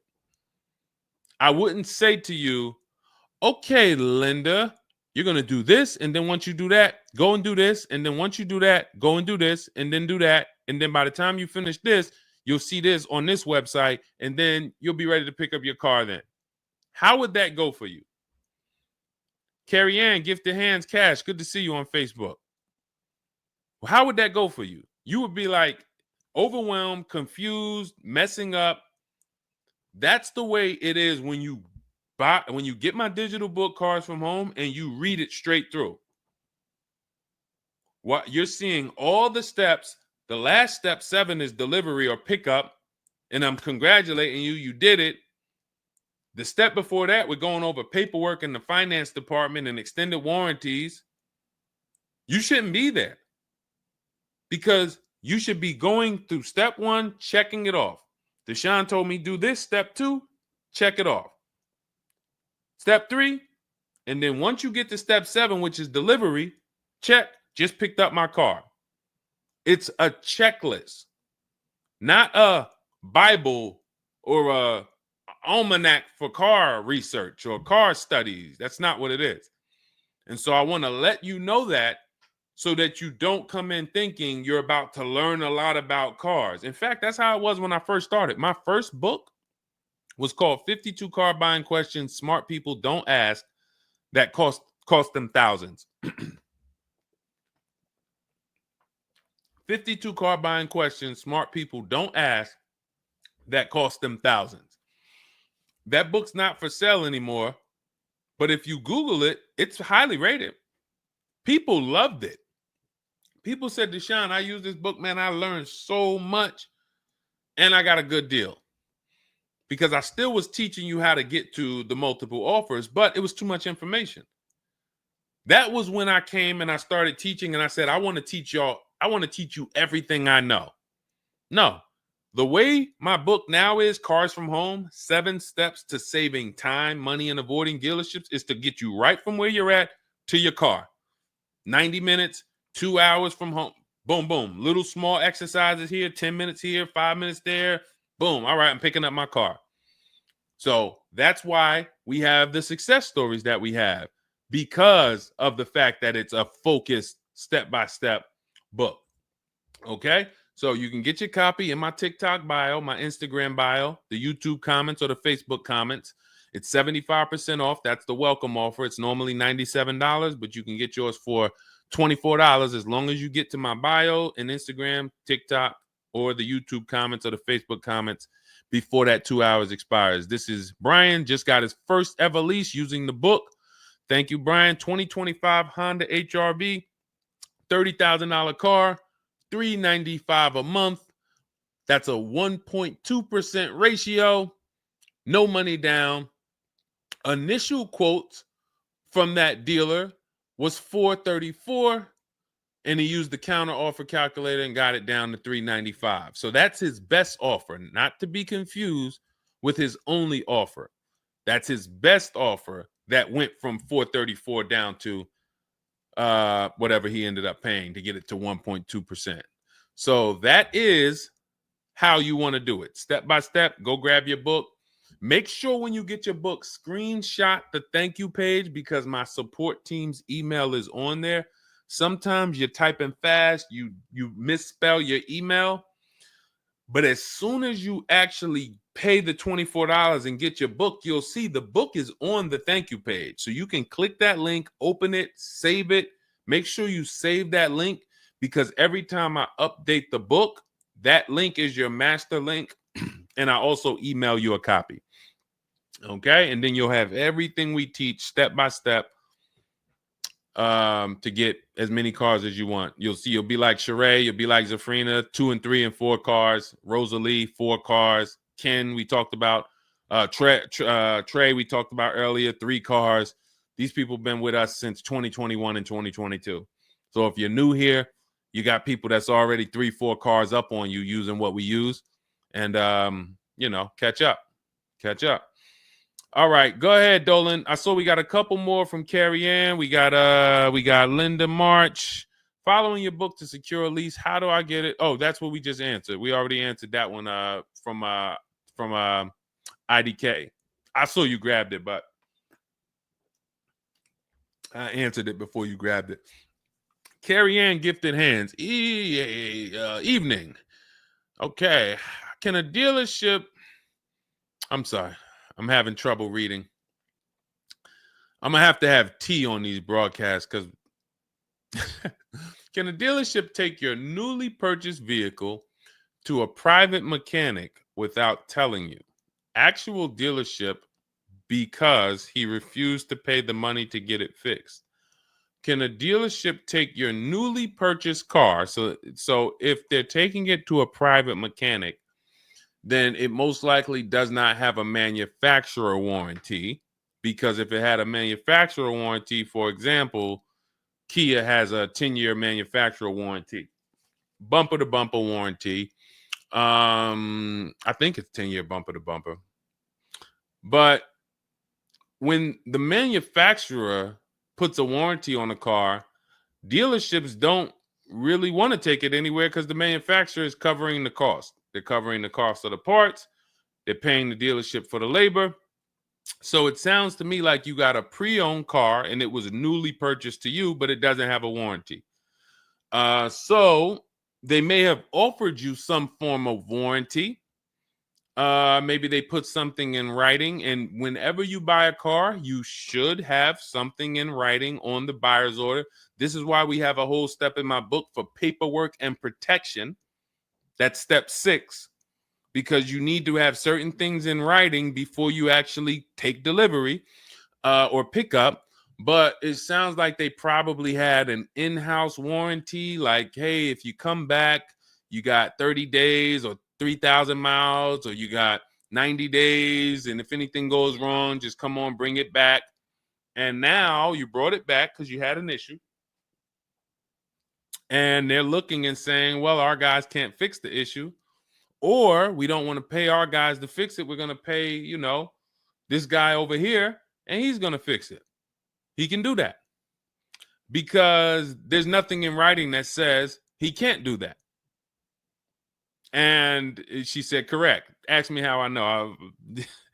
I swear, the reason why I invite you into my world, guys, is because everything that you think is complex is totally normal for us.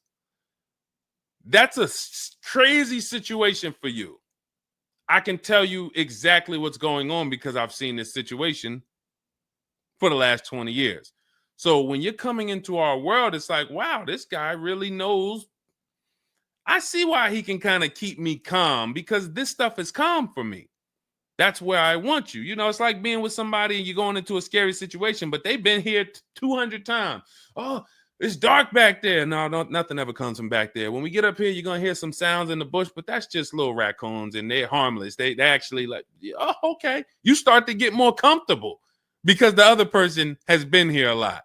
So there's nothing in writing that says he can't do that. But if it is in writing that he needs to fix the issue, that's really all you care about. What's really in writing is you need to fix this. How you fix it and who you get to fix it, that's your internal business. If you want to take it and outsource it to another mechanic because your mechanic can't figure it out, that's fine. Some dealers have a relationship with a dealer up the road. So if, a used car dealer might take it to a Subaru dealer if it's a Subaru, and they might, but their thing is they need to get it fixed because they're obligated. You said just purchased it, went back into the shop 2 weeks later, still did not have it back. Exactly. So they're going to try to do everything possible to get it fixed. And that may include taking it to someone who they think can fix it. Now, I assume, are your payments due? Did you start a loan? Because this is different if you have a loan and you have my car and I have a payment due in 2 weeks or 3 weeks or 1 week. And if my payment is due, then I'm going to actually wait probably 1 month. And if I don't have anything in writing of when I'm getting this car back, then I'm going to make a police report. And because now I'm getting ready to either unravel this deal. You got to give me a car. I need to, and watch this. Why the police report? It's to document what's happening. First of all, people don't like to see police pull up to their, it's leased. It's a brand new car.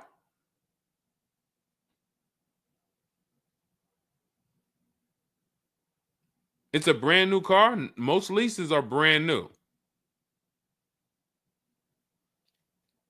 In which case, a private mechanic shouldn't be working on a brand new. No, it's used. That's another reason we don't lease used cars. That's uncommon. See, that's what I was saying. Leasing used cars is very uncommon.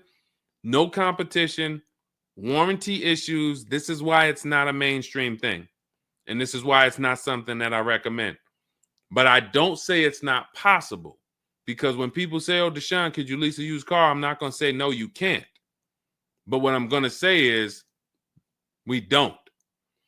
Now, you have is there a warranty in writing? Did they write something on, because now you pretty much have a payment on a car that's used. That what is the warranty? What did they put in writing that they would cover if something went wrong? They had to put something in writing because they're covering it now. You know, or they have to fill some form of obligation. You paid 2 payments, but what warranty did they give you? Was it a certified car? Because that would give you a year warranty from the manufacturer. But again, I don't think you have a manufacturer warranty. In fact, I almost know you don't, because they wouldn't be taking it to a private mechanic if it had a manufacturer warranty. Originally 32,000, at the end 62,000 through. Originally 32,000, at the end 60,000 through Exeter. Yes. Well, I mean, originally 32,000. I don't know what you mean by that. Is that your mileage? I need to know. Did they put something in writing saying that they were giving you a warranty?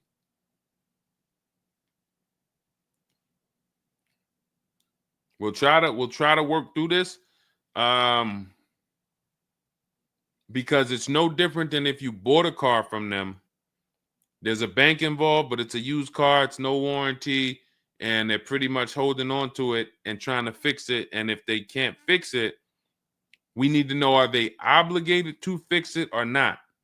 If there's nothing in writing saying, hey, you have this time where you can bring it back and we'll fix it, then that's gonna be that's gonna be hell for you. So we really don't want that. So, but I can't tell you how to approach this without knowing what is in writing. And again, when you get my book, not you, I'm just gonna try to help you through, but I'm talking to you. That's why we have step 6 is paperwork.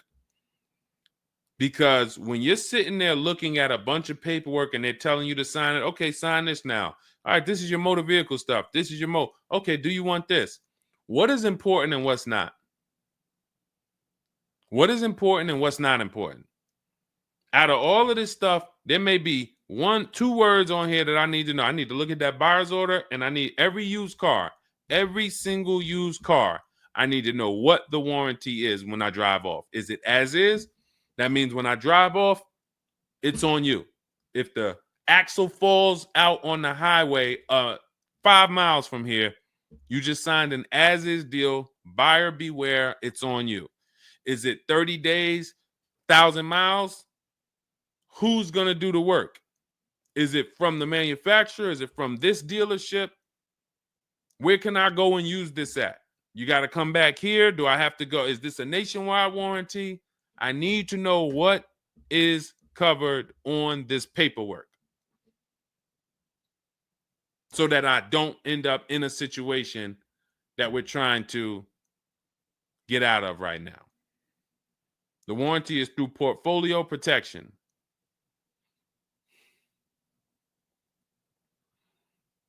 So it's a warranty.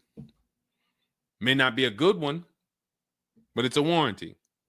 So if there's a warranty, that means they're obligated to fix it. And if they're taking too long to fix it, and I have a payment, did they put you in a loaner car? Are you driving now? What are you driving now? If I bought a car with a warranty and then it had problems, I dropped it back off to the dealership and they had it for 2 weeks, and I have payments I'm still making on it, I just got it and it's in the shop, I'm not going to let that car stay in the shop more than 30 days with no car. I'm in a loaner. Okay, so you got to just chill out. You got to just chill out. Hopefully the loaner is as nice as the car you got. And if the car and if that's the case, then you just chill out. It's not a mainstream program you're in. It's like a black market program. That's the best way I could describe it. These companies that lease used cars, it's a black market kind of behind. It's not a mainstream thing. That's why all of these companies are small or like very little known name companies. They could go out of business. Nobody knew. Who the heck were they? Nobody knew. portfolio such and such went out of business. I never even heard of them. Who are they? Because they operate in the black market back there. So the general manager refused to pay the $4,300 for the corrosion on an important part. Again, what's your payment on the car? I just want to, I think this is a valuable lesson. They've had my van since from June 19th. Oh, they've had the van for that long? And you've been in the loaner?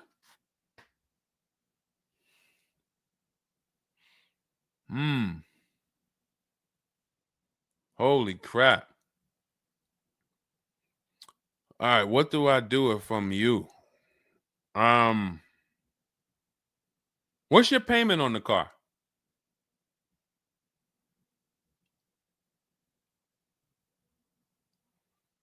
Company had your car for months. You leased it, dropped it off because it was having problems. They've had it for months and can't fix it. And you're paying $775 a month. What kind of vehicle is this? What kind of vehicle is this that we're paying $775 a month for?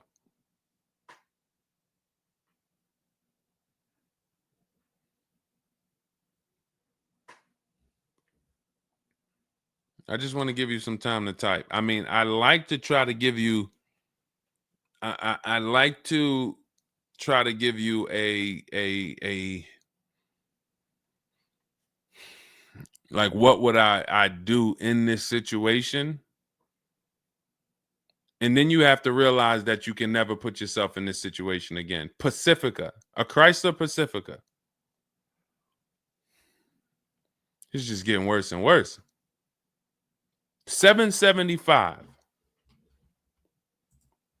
Do you know what you could be driving for $775? See, the used car leases. Why the used car leases? They don't even make financial. It's not even like a huge financial win. If you'd have told me I'm driving a Chrysler Pacifica and it's $300 a month, $250 a month, then I'd said, okay, well, maybe they're giving you a stupid deal. But I could show you 5 cars for $775 a month that are $80,000 and $90,000 cars, brand new cars. I'm sorry, for $775 a month, I can show you $775, $60,000 cars, $55,000 to $65,000 cars, no money down. I also traded in a Buick and they gave me $2,000 for that. Listen, dear. All right. They want to keep you in the car.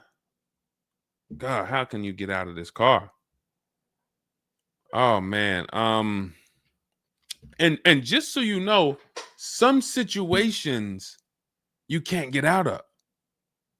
So it's not like there's always a way out. There are some situations.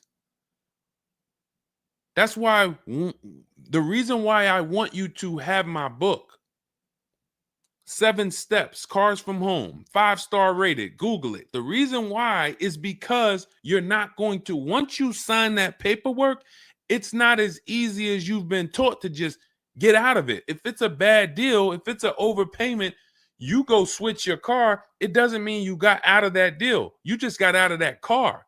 You rolled over the negative equity to this deal. Car deals are like, once you sign them, the damage is done. And then it's about, all right, what's the best way to get out where I lose the least amount of money on this deal? But I'm going to lose. Negative equity, it's going to be there. So it's much better to arm yourself beforehand than to say, all right, I'm in this situation now. How do I get out of it? Because some situations can't be gotten out of. People used to walk into the dealership, they got 15,000 of negative equity. Oh man, you can't get me in nothing. Can't get you in nothing. Well, when I put you at this car, you see this car, you like it, right? Yeah, man, I like that. All right, I got you the $450 a month on that car. That's a good payment. Absolutely, man. Come on, I'll take that right now. Okay, now let's bring your $14,000 of negative equity over. Yet $450 a month. That goes up to now $700 a month. Oh man, shoot, man. Yeah, nah, that I can't even afford that. But hey, here's the bad part. Even if you could afford it, the bank's not going to approve it. So it doesn't matter if you could afford it because the bank's not going to approve it. So you cannot get out of that car. So that's why you arm yourself now. That's why I'm telling you, before you need a car, before you go sign the paperwork, make sure that you are armed with the right information. So now, if in this particular case, and you have a cosigner, you put a cosigner on here, told us to wait 6 months, and then we can switch owner names and info. Every time I think this can't get worse, you make another comment, and it just gets worse and worse. They called me in yesterday to pick it up, and the same problems were present.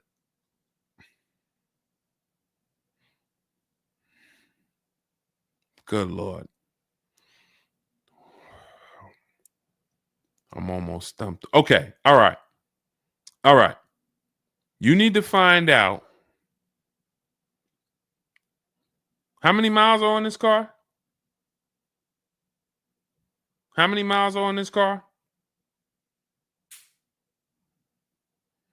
This is not a good situation.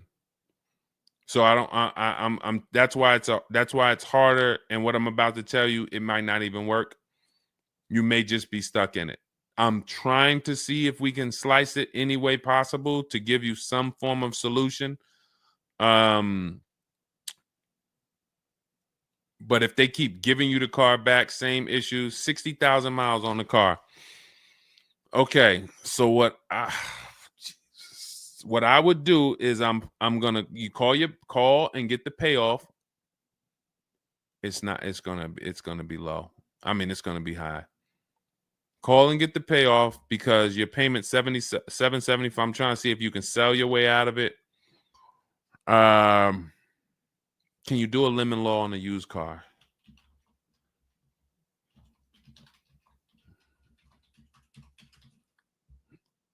Let's see. Yes, some states have lemon laws that cover used cars, but the specifics vary by state. What state are you in?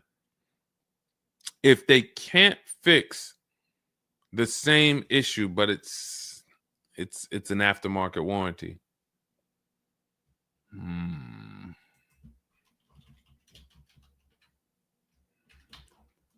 What state are you in?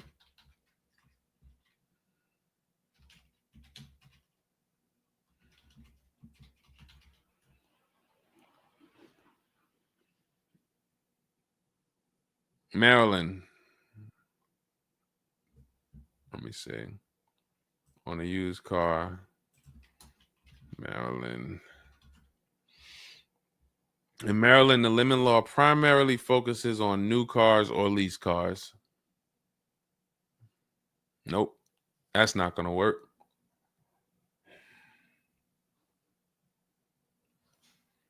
Jeez. I'm gonna be real with you. You could shoot me an email.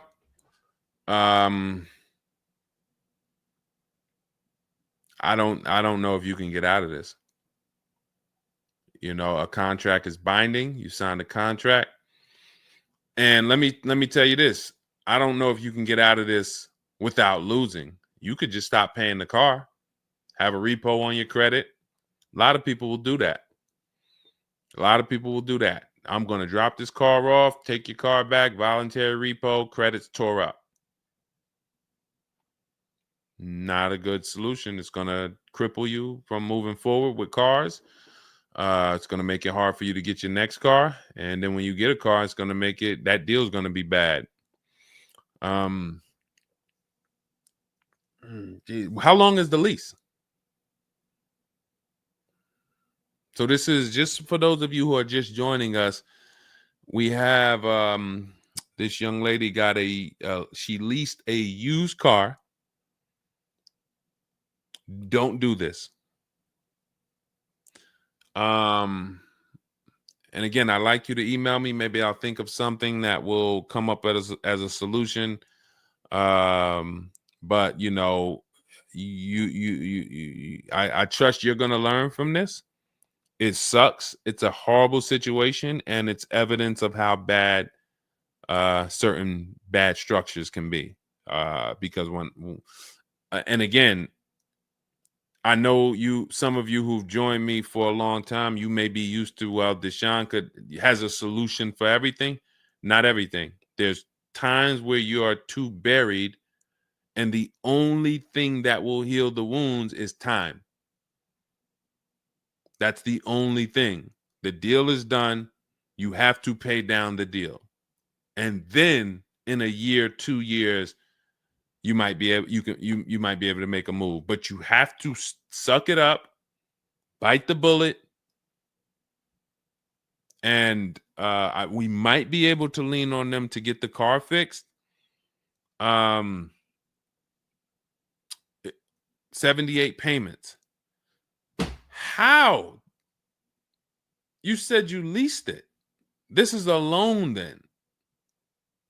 This isn't a lease then. 78 payments. You're in an 80-month loan on a Chrysler Pacifica paying $775 a month. It's not a lease, that's a loan, and it's 8 years that it's 7 years. 7-year loan.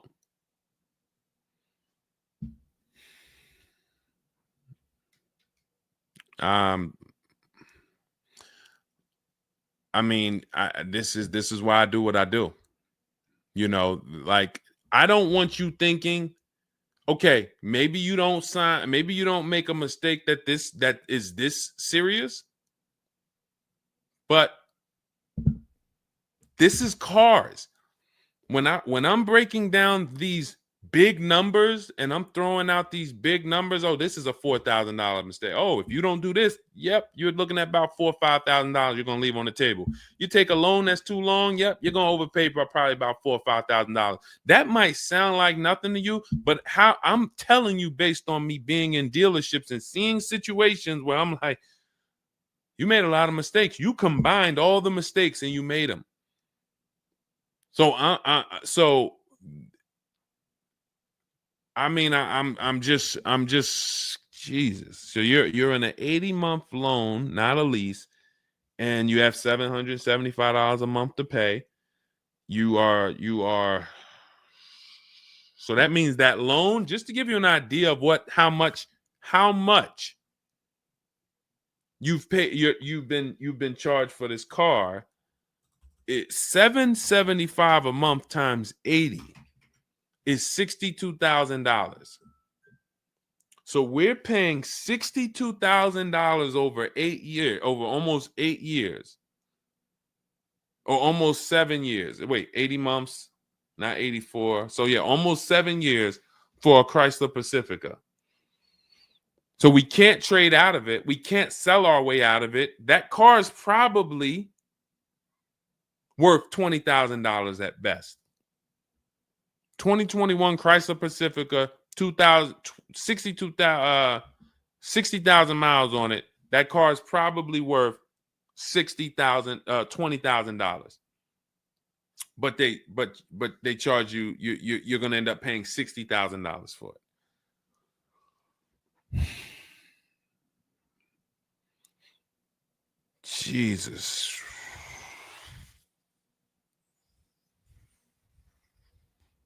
Most people will let the car go. Most people will let the car go. I don't. If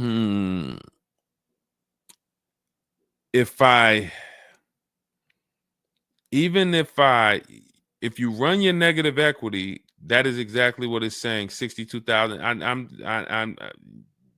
It's exactly what it's saying. $62,400 to be exact, including the $2,000 down payment.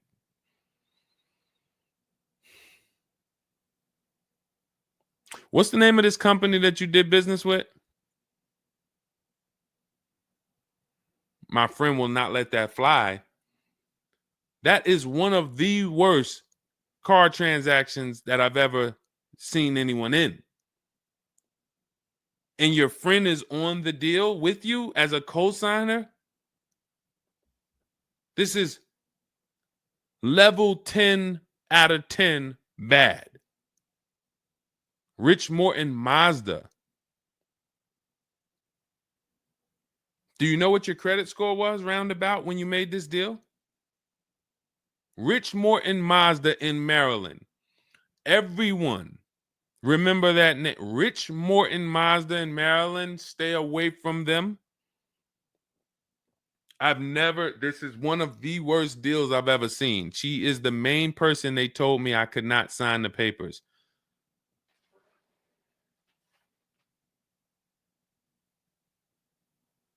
Oh. We wouldn't be friends anymore. Now, here's the truth. Nobody pulled the wool over anybody's eyes. We looked at these numbers. She didn't say to you, wait, these numbers look crazy. I'm not signing them. You're not getting this car. Both of you went in there and signed these deals. So let's I'm not even going to say she's the friend, but nobody's going to say, well, y'all tied me up and held a gun to my head and made me sign those numbers, and y'all didn't even read those numbers to me. So, but, jeez,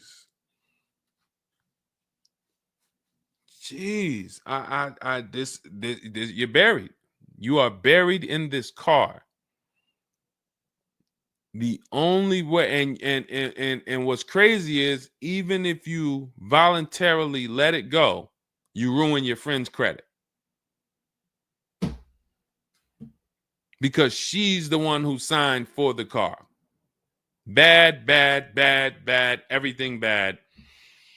I wish there was a silver lining that I could think of. What I would do is I would find,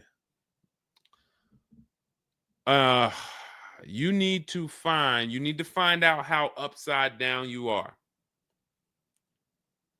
You need to go on CarMax, write down these 6 sites, write down these 6 websites. You need to go on CarMax, Driveway, Kelly's Blue Book, Cash Offer, Auto Nation, Carvana, Car Gurus, Cash Offer. And you need to see what that car is worth. Let's say they say the highest offer is $25,000.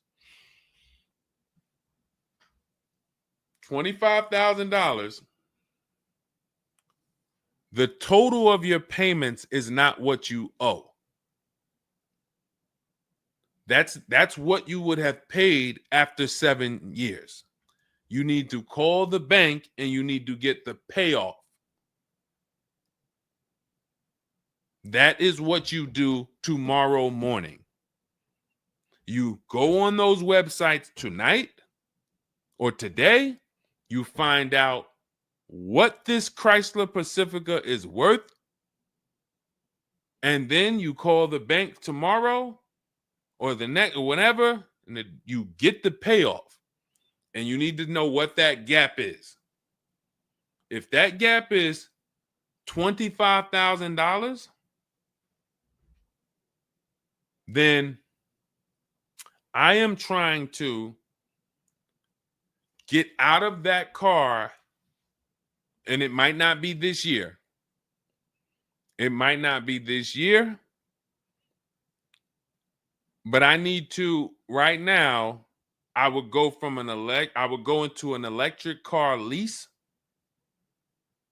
where I could get, like, there are certain electric cars, and if I was shopping them, I would choose a bunch of them that were 50. I mean, I got a couple people who've gotten Like Val, she just got her electric vehicle. Some of these electric vehicles people are saving. This is a 1.16, but even going back to Zafrina's first deal, she got an electric car and she probably got like close to 17 grand off the car. Milligan, I always use Milligan because she got one of the biggest discounts ever using what we use as an electric car. But she got, where's Milligan? I got to label these better, Dolan. Remind me I got to label these better because I cannot just cycle through these.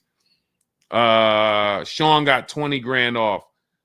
The reason why you need a car that when you shop your deals, you need like $30,000 off the price of the car.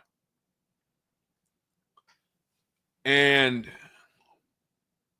because right now you're paying a high payment and the car is worth nowhere near what you're paying. So as you pay $775 every month, you're paying it towards an asset that is worth nowhere near what you're paying.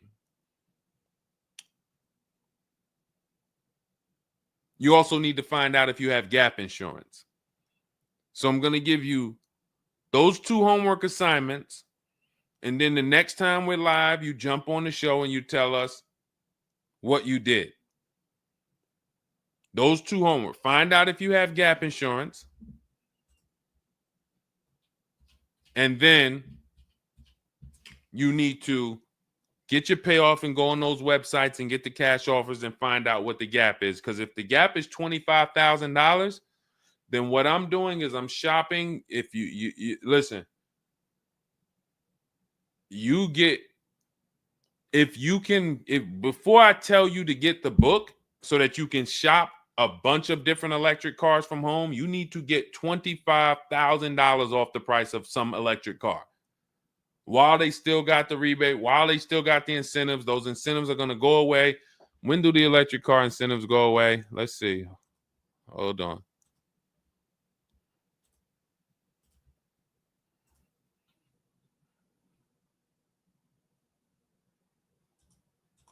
Hold on.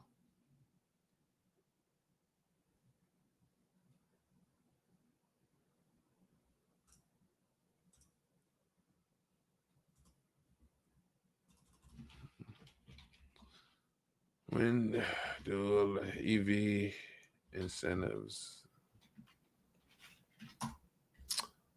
I'm going to tell you, you're probably going to see, we're not talking about tax credits.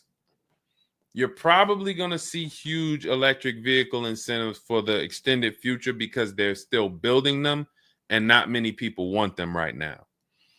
So you need to get like $25,000 off the price of some car or more. Like I said, with Milligan, she got she got almost 27,000 off. And then you would roll that over into a new car and you would lease it. And your payment's going to be high, but you're going to be in a good car. So if you lease a car and you end up with after you knock off that 25, 30, $30,000, and I would be just shopping multiple electric vehicle leases using our system. Again, at this point, you're either going to listen to me or you're not. So, I mean, I'm just going to assume you are. And you would just run multiple electric cars through our 25-to-5 system and see, all right, how much could I get off that one? Oh, they're saving me 15 grand. Nah, that's not enough. All right, let me go pick this Kia SUV. All right, how much can I get off that? Oh, 17 grand. Nope, nah, that's not enough. Oh, let me pick this one. Oh, they're giving me 22 off. All right, that's better. Let me see if I switch this car over to that, how much they would give me. And you're trying to get out of that car, but you cannot bring all of that negative equity over unless you already knock down this new car by $20,000 or $25,000 because the bank is not going to approve it. So you need something that you can save that kind of money off of and then come over to a lease and then, all right, forget about lowering your payment right now. You could lower your payment right now. You need to get out of that car into a better car for the same payment or similar payment. You're not lowering your payment. Only way you're going to lower your payment is to get rid of the car, ruin your friend's credit. But once you do that exercise, let me know where the gap is. Next time you see me live, jump on. Hey, Deshone, I did it. The gap is like $22,000, or the gap is $30,000. If the gap's 30, then we got to see what we do there. But the long-term plan is I need to get out of this and I need to get into an electric vehicle that I can lease for 3 years so that I can bury all that negative equity into this car. And what it's going to be is it'll be like, all right, I'll knock 25 grand off the price. Normally my payment would be stupid low, like $250 a month, because I just knocked 25 grand off this. But I'm actually just putting the 25 grand from this Pacifica back on there. So it's still going to be around 700-800, but I'm driving a brand new car. And then once my 3-year lease is up, I can actually be done with this versus being in this for 78 more months. All right. So next time I'm live, jump on and, tell me you did the homework and we can see if we can actually, try to get you to some form or fashion of some type of end. Yeah, I'm not a fan of the electric car. Can't help you. Can't help you. I appreciate you being on here, but you should have not been a fan of this.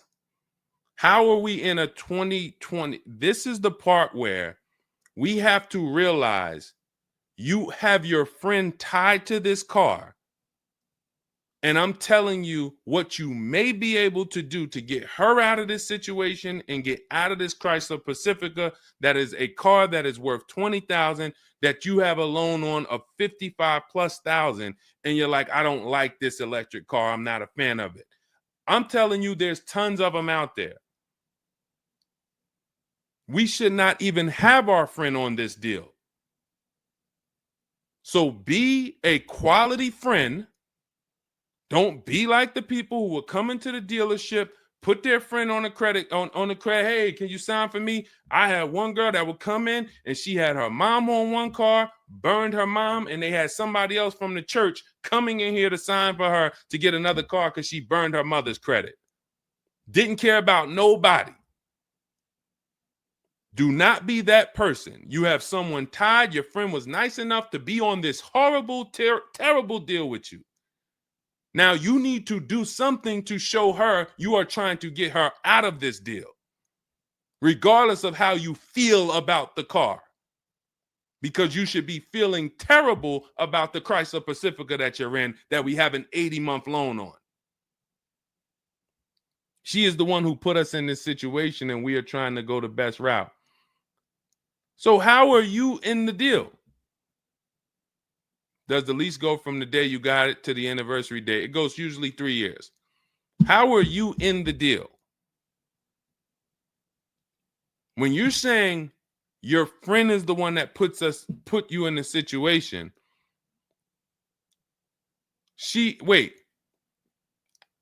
in one breath you're saying, believe it or not, she's the one who encouraged me to get it. And then in another breath, you're saying she's the one who put me in the deal, who put us in this situation.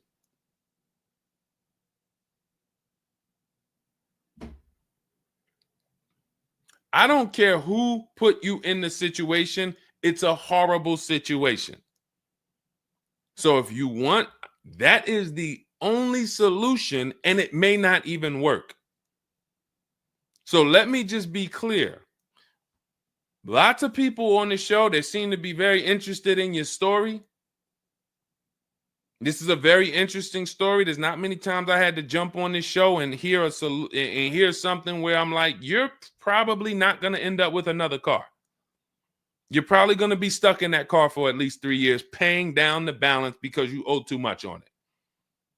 And maybe you can lean on them to fix it, but there's no lemon law, so it's not like you can actually put it through a lemon law. So you might just be giving it back to them to fix, giving it back to them to fix. But you're in the loaner and your friend's on the paperwork. So that tells me the car was for you. It wasn't for your friend. So your friend signed for the car knowingly, may have encouraged you to get the car. Yeah, girl, I'll do it. Listen, I want to see you win. Look, maybe didn't know what she was signing, didn't understand. All right, you're $775 a month. Can you afford that? Okay, yeah, I could afford that. Okay, perfect. All right, I'm going to sign for it. Didn't realize maybe it was for 7 years. and didn't realize that, oh, shoot, you're going to be paying 60 grand for this car, and didn't know, oh, this car is going to be in the shop, but it's your car because you're the one in the loaner. It's not her car. She's not in a loaner. So there's only one potential solution where you could even think about getting out of this car, because no one can get you out of a car that you're $30,000 buried in. There's no bank. You could have a 900 credit score, never missed a payment in your life. No bank is going to approve taking $30,000 from this Chrysler and putting it onto whatever new car you decide you want. You need to get a huge discount off of some car. There's no car that's going to give you 30,000 off or 25,000 off except an electric vehicle. So if I'm telling you something that may not even work, but it's your only route, that's all you got. You want to come up with something else, repo the car, ruin your friend's credit, I got nothing to do with that. My only job is to try to provide and advise a solution to when people tell me, this is my situation, this is my goal. Normally people have 2 or 3 options. You have half an option. Like, you ever play spades? 1 and a possible, 3 and a possible. You have none and a possible. The possible might not walk. But I'm telling you, do this exercise, and then we can see if that possible will walk. If it doesn't, you got no books. You stay in the car, and that's your only option. It's a bad situation. One of the worst I've ever seen.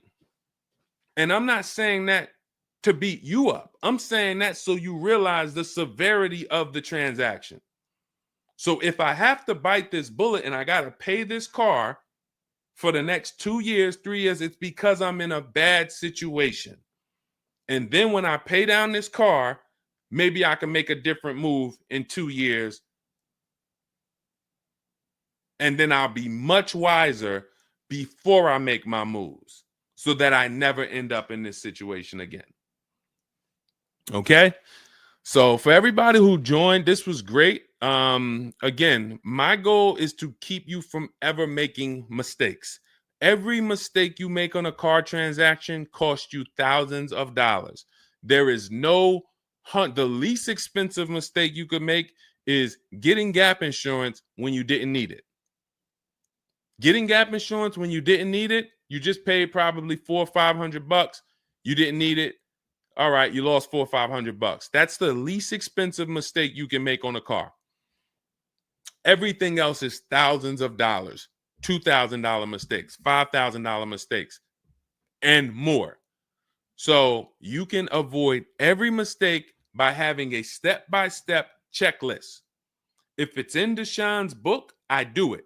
If it's not in his digital book, I don't do it. So there's no way I'm going to make a mistake. That's okay, TJ girl. We'll be back tomorrow. If I'm giving you a checklist, check, do this, check, check. You're doing everything I say do. There's no room for a mistake.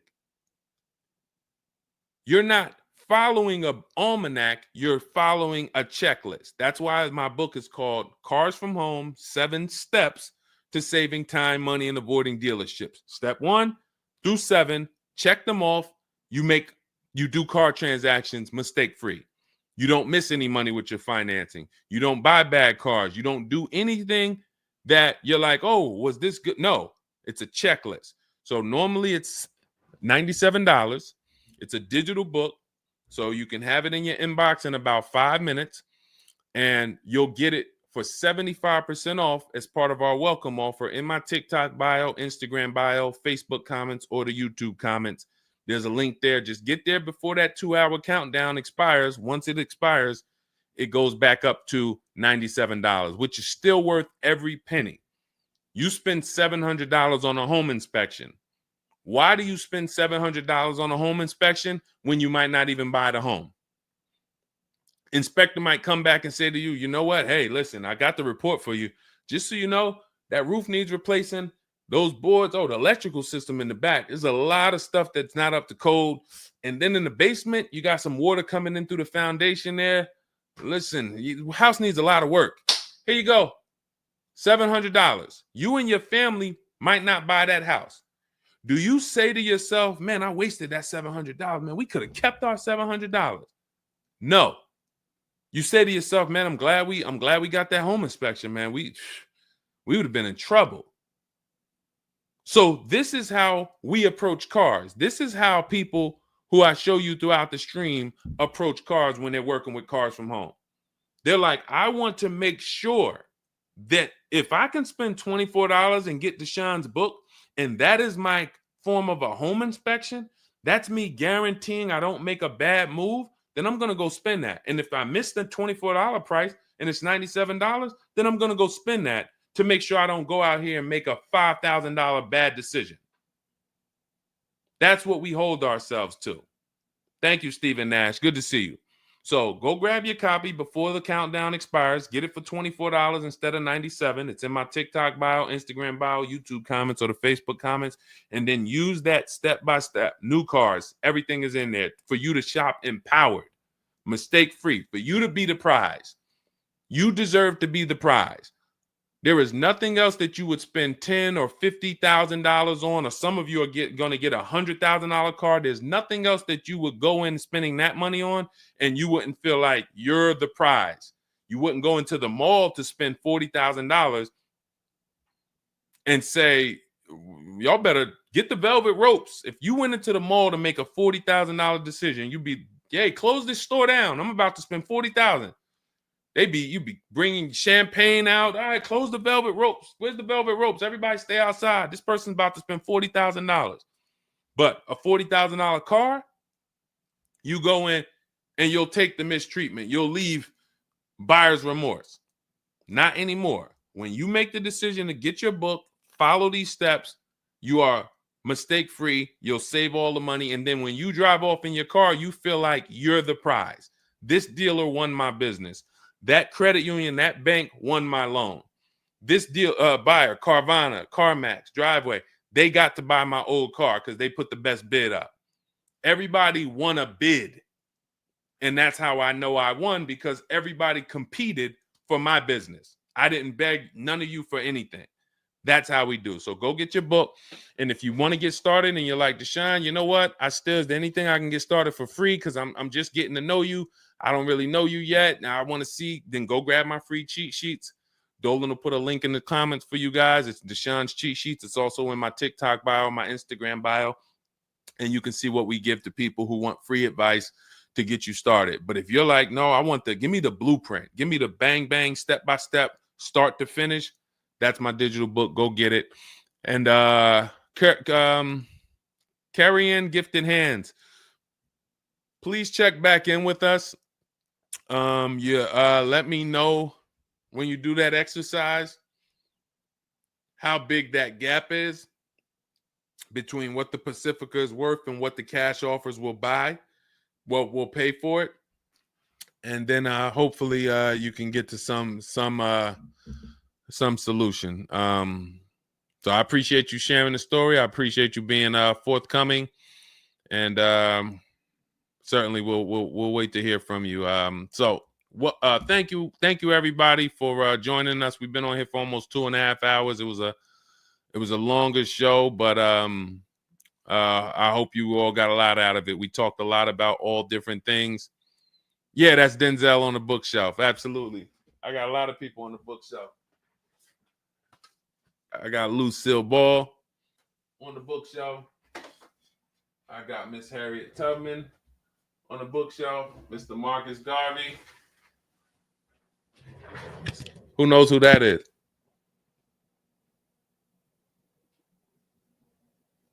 That's the great one.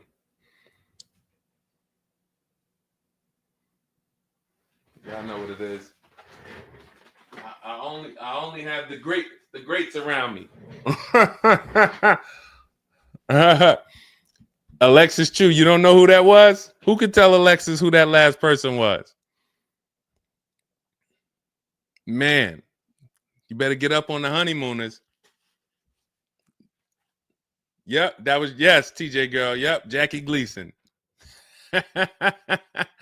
Yep, that is right. The great one. So yeah. So yes, so it was a pleasure. We'll be back. We'll be back for another show. When you see us, jump on, get your questions answered. For those of you who have my book, I want to thank you. Shout out to I saw a couple people say they grabbed their book and they were using they were ready to use it. I would get the paperwork through email, never received it. I need your help. I bought 2 brand new cars. I was told I would get the paperwork by email, never received it. So call the dealership. Call it. You bought 2 brand new cars. You said you would get the paperwork by email. You never received it. Call the dealership and, hey, where's my paperwork? Ask for the finance manager. Where's my paperwork? That's what you do. All right. So, all right. I'll let everybody go. I'm tired. I can't even get myself together. This is, I'm going to jump off and we'll be back. We'll be back for another show.